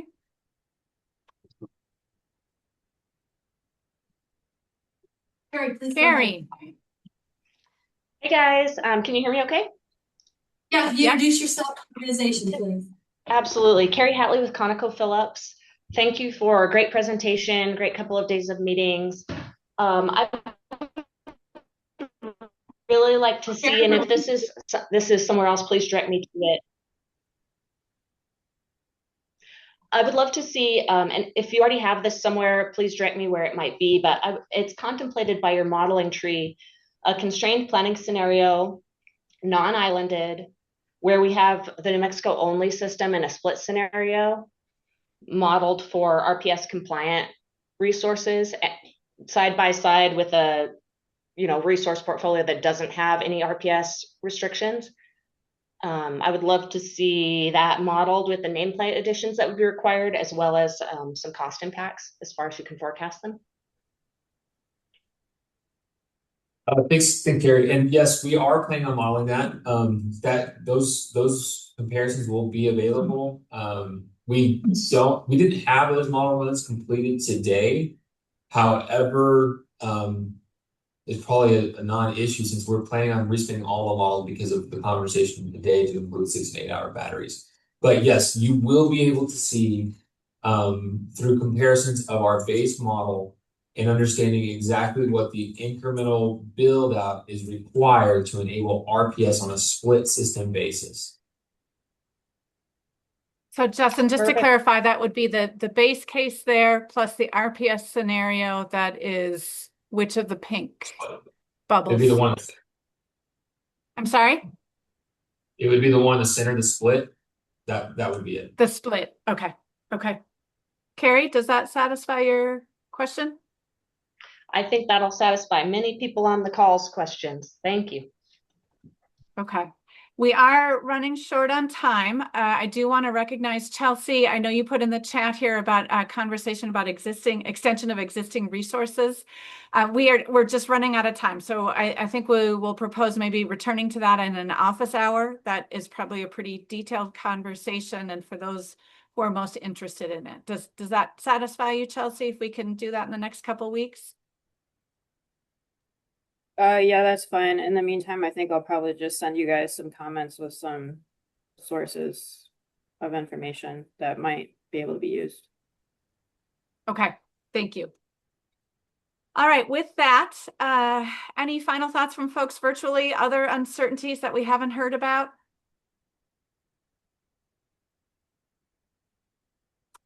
Okay, I'm going to share my screen. We're back to that colorful chart. So I'm going to table the 6 scenarios that we talked through with Energy Futures Group and Chelsea. I think there's still a little bit of a difference of opinion, and maybe that's a conversation that the SPS team and the EFG team can take offline. We heard 4 additional possibilities. Number 10 here just came from Carrie, and that one is addressed in those 2, the base comparison to the split scenario. So we have 3 additional scenarios that out of today's conversation that are being proposed. And we are looking to try to have a defined set of modeling runs that the SPS team will go forward with, recognizing that modeling takes a pretty significant amount of time. So they need a definitive answer today from this group of what is it that you want to see run. So with that, Margie, I'm going to hand it back to you to go ahead and proceed. Thanks, Kathy. So I recognize there's a couple of conversations that still need to happen. The following up on the any changes, if acceptable, on the emerging technology parameters. Do we have follow up on the existing resource extensions question? And we have some other requests for some information. But we'd like to take your temperature now on the set of modeling runs that SPS is provided through the modeling, the mind map, plus what we've talked about here. We'd like to ask everybody now to tell us, do you agree with this defined set of parameters, or is this in the right direction? Do you have major concerns? Do you agree with this set of modeling activities as they've been talked about today? Do you agree or disagree, or opt to abstain from commenting, which is, but we'd really like a yes or no. Is it looking like your interests are being served or not? So I think I'd like to ask, I don't know that we have time to ask for every individual's response, which was what I would really like to do. So I would like to ask those on the virtual platform to please go into the chat and tell us, do you agree, do not agree, or do you abstain and don't have an opinion at this point? We'd really like to know. And those in the room, we have a small number of people. You know, what's your sense, Greg? Or the Oshkosh will is on the represents the okay. so we'll take this. Okay, well, that's Austin. Austin, do you have a thought about that?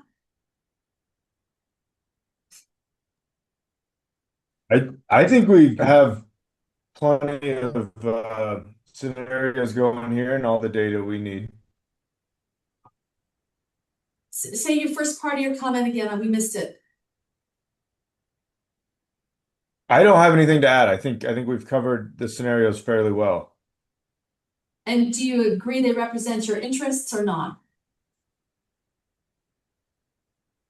I don't have an answer for that at the moment. Okay. Others, Warren, what's your thought? Well, I'm not sure I know enough about the process yet to even educate a response, but from what I've seen, it seems to meet a lot of our interests, if not all of them. Okay, great. Thank you. Jennifer? Okay. Around the virtual table, let's see if we can get around the virtual room and ask individuals. Well, if we can get a short answer. Alex. I think this is a pretty robust set of modeling scenarios. Maybe Justin knows this, but once you start doing modeling and seeing results, it sort of can sometimes force you to question some of your assumptions, and you can get into a cycle. And all of that to say that I think this is a strong starting point. Great. Okay. Thank you. Amanda. The kind of contributing as part of the CCAE group, I think, we provided a number of scenarios, and I, think that this is a good approach towards doing some additional stakeholder runs.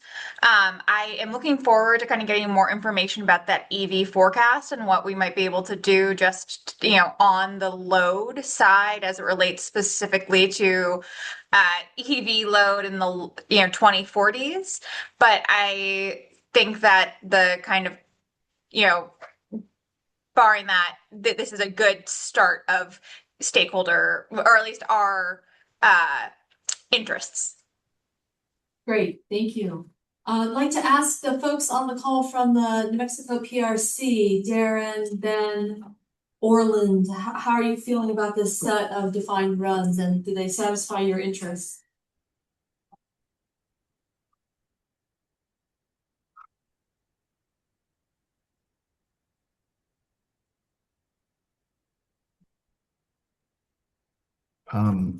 This is Darren. I think I'm satisfied. I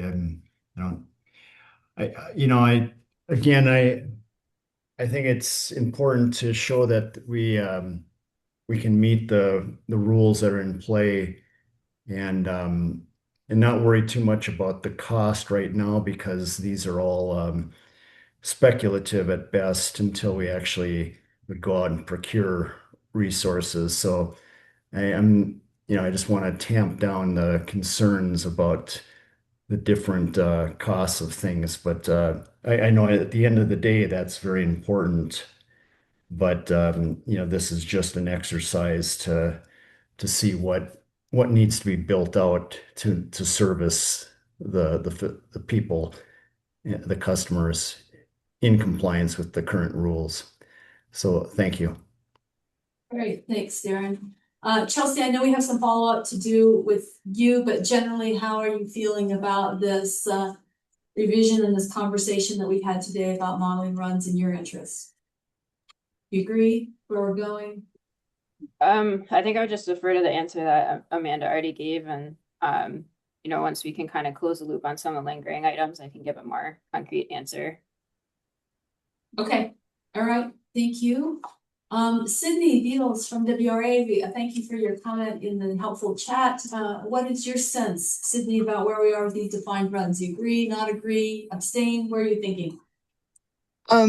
I don't feel like I've been tracking this process closely enough to provide a thoughtful and responsible response right now, but thank you for asking. Great, thanks for being here, Sydney. James Hall, what are you thinking?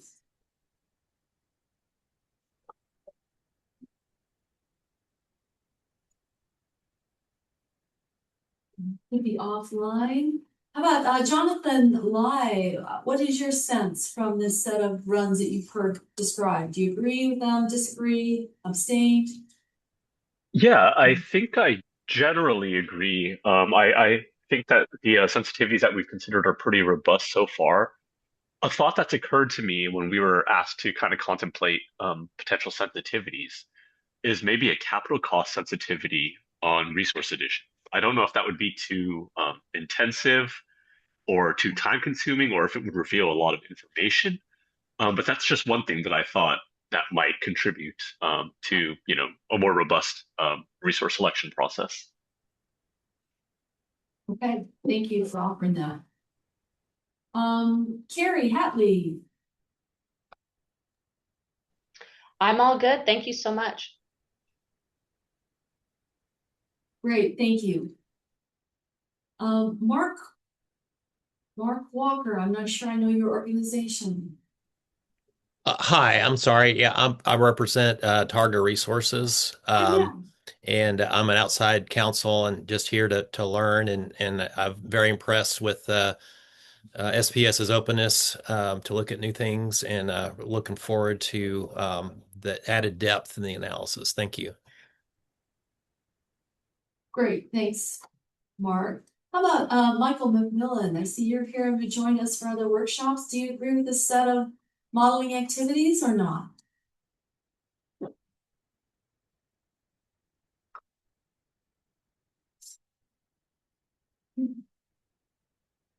Will be offline. Let's see, Nico Dominguez. I'm not sure your organization's with SPS. Okay, sorry, I'll pass on Nico. Thank you. How about Ray Brigham? Thanks for your contributions on our storage discussion. Are you satisfied with where this set of modeling runs is going? Yeah, I don't have any further suggestions. Just want to call out again appreciation for the forum and the thoughtful discussion and engagement. Great, thank you.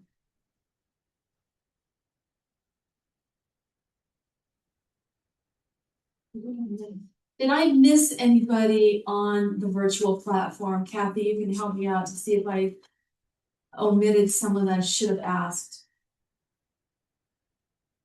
A couple of the PRC folks, I know we heard from Darren, but give a chance for PRC if anything else that you would like to add.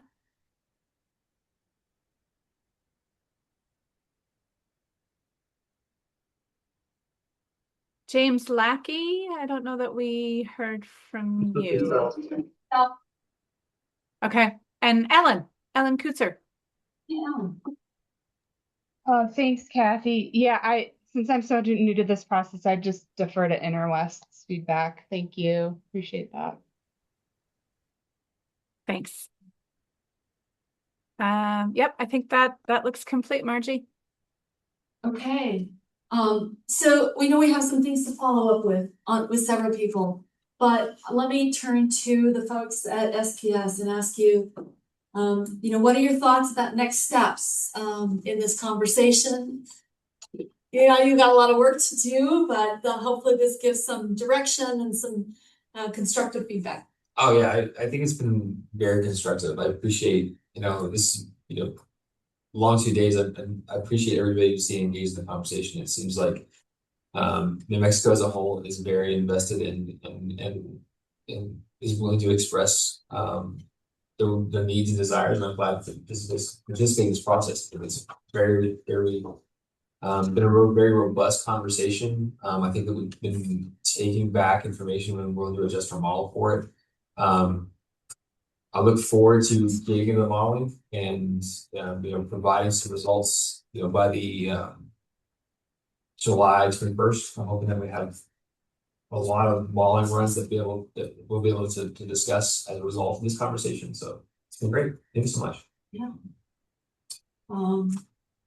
I would like to reiterate our appreciation for everybody who's been here to participate. Those of you who traveled to be here, I know some heroically, such as Greg getting here, others locally for joining us, all of you on the virtual platform. We'd love to see you here in person, but we realize that's not practical for everyone. So thank you for participating, and for the SPS and Excel team for hosting us and being such great knowledge partners for this process. So what will happen next, you'll see on this slide, the workshop summary, which would be a written summary, plus the recording from the majority of this workshop. It appears that we missed the recording for the first hour or so yesterday, but the recording will be on our GridWorks website along with these materials.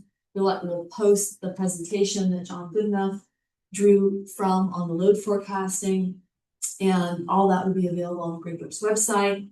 If you have questions that surface between now and our next workshop, please send them to both Deb Shields and to Linda Hudgens, and we'll process those with the utility team. Our next workshop is the 21st of July from 1 to 5 p.m. It will be held entirely virtually by Zoom. And the focus is to understand these modeling results that will be spewing out of the machines and the brains from the subject matter experts. We're really looking forward to hearing all of that and what does it mean, because when we get back together in August in Carlsbad for a hybrid workshop, we will be talking about what does this modeling all mean and how does it affect the statement of need and the action plan. So with that, again, we'd like to thank everyone for being here and wish you all safe travels. And we hope you continue to engage. As we mentioned at the beginning of this workshop, we're deep into modeling.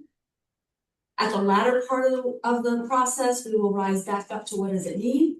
And so those of you who are getting a fire hose treatment of modeling detail, don't worry. We will come back to a big picture conversation as we finish up this process. So thank you, Kathy. Is there anything you or Deborah need to alert the group to before we close?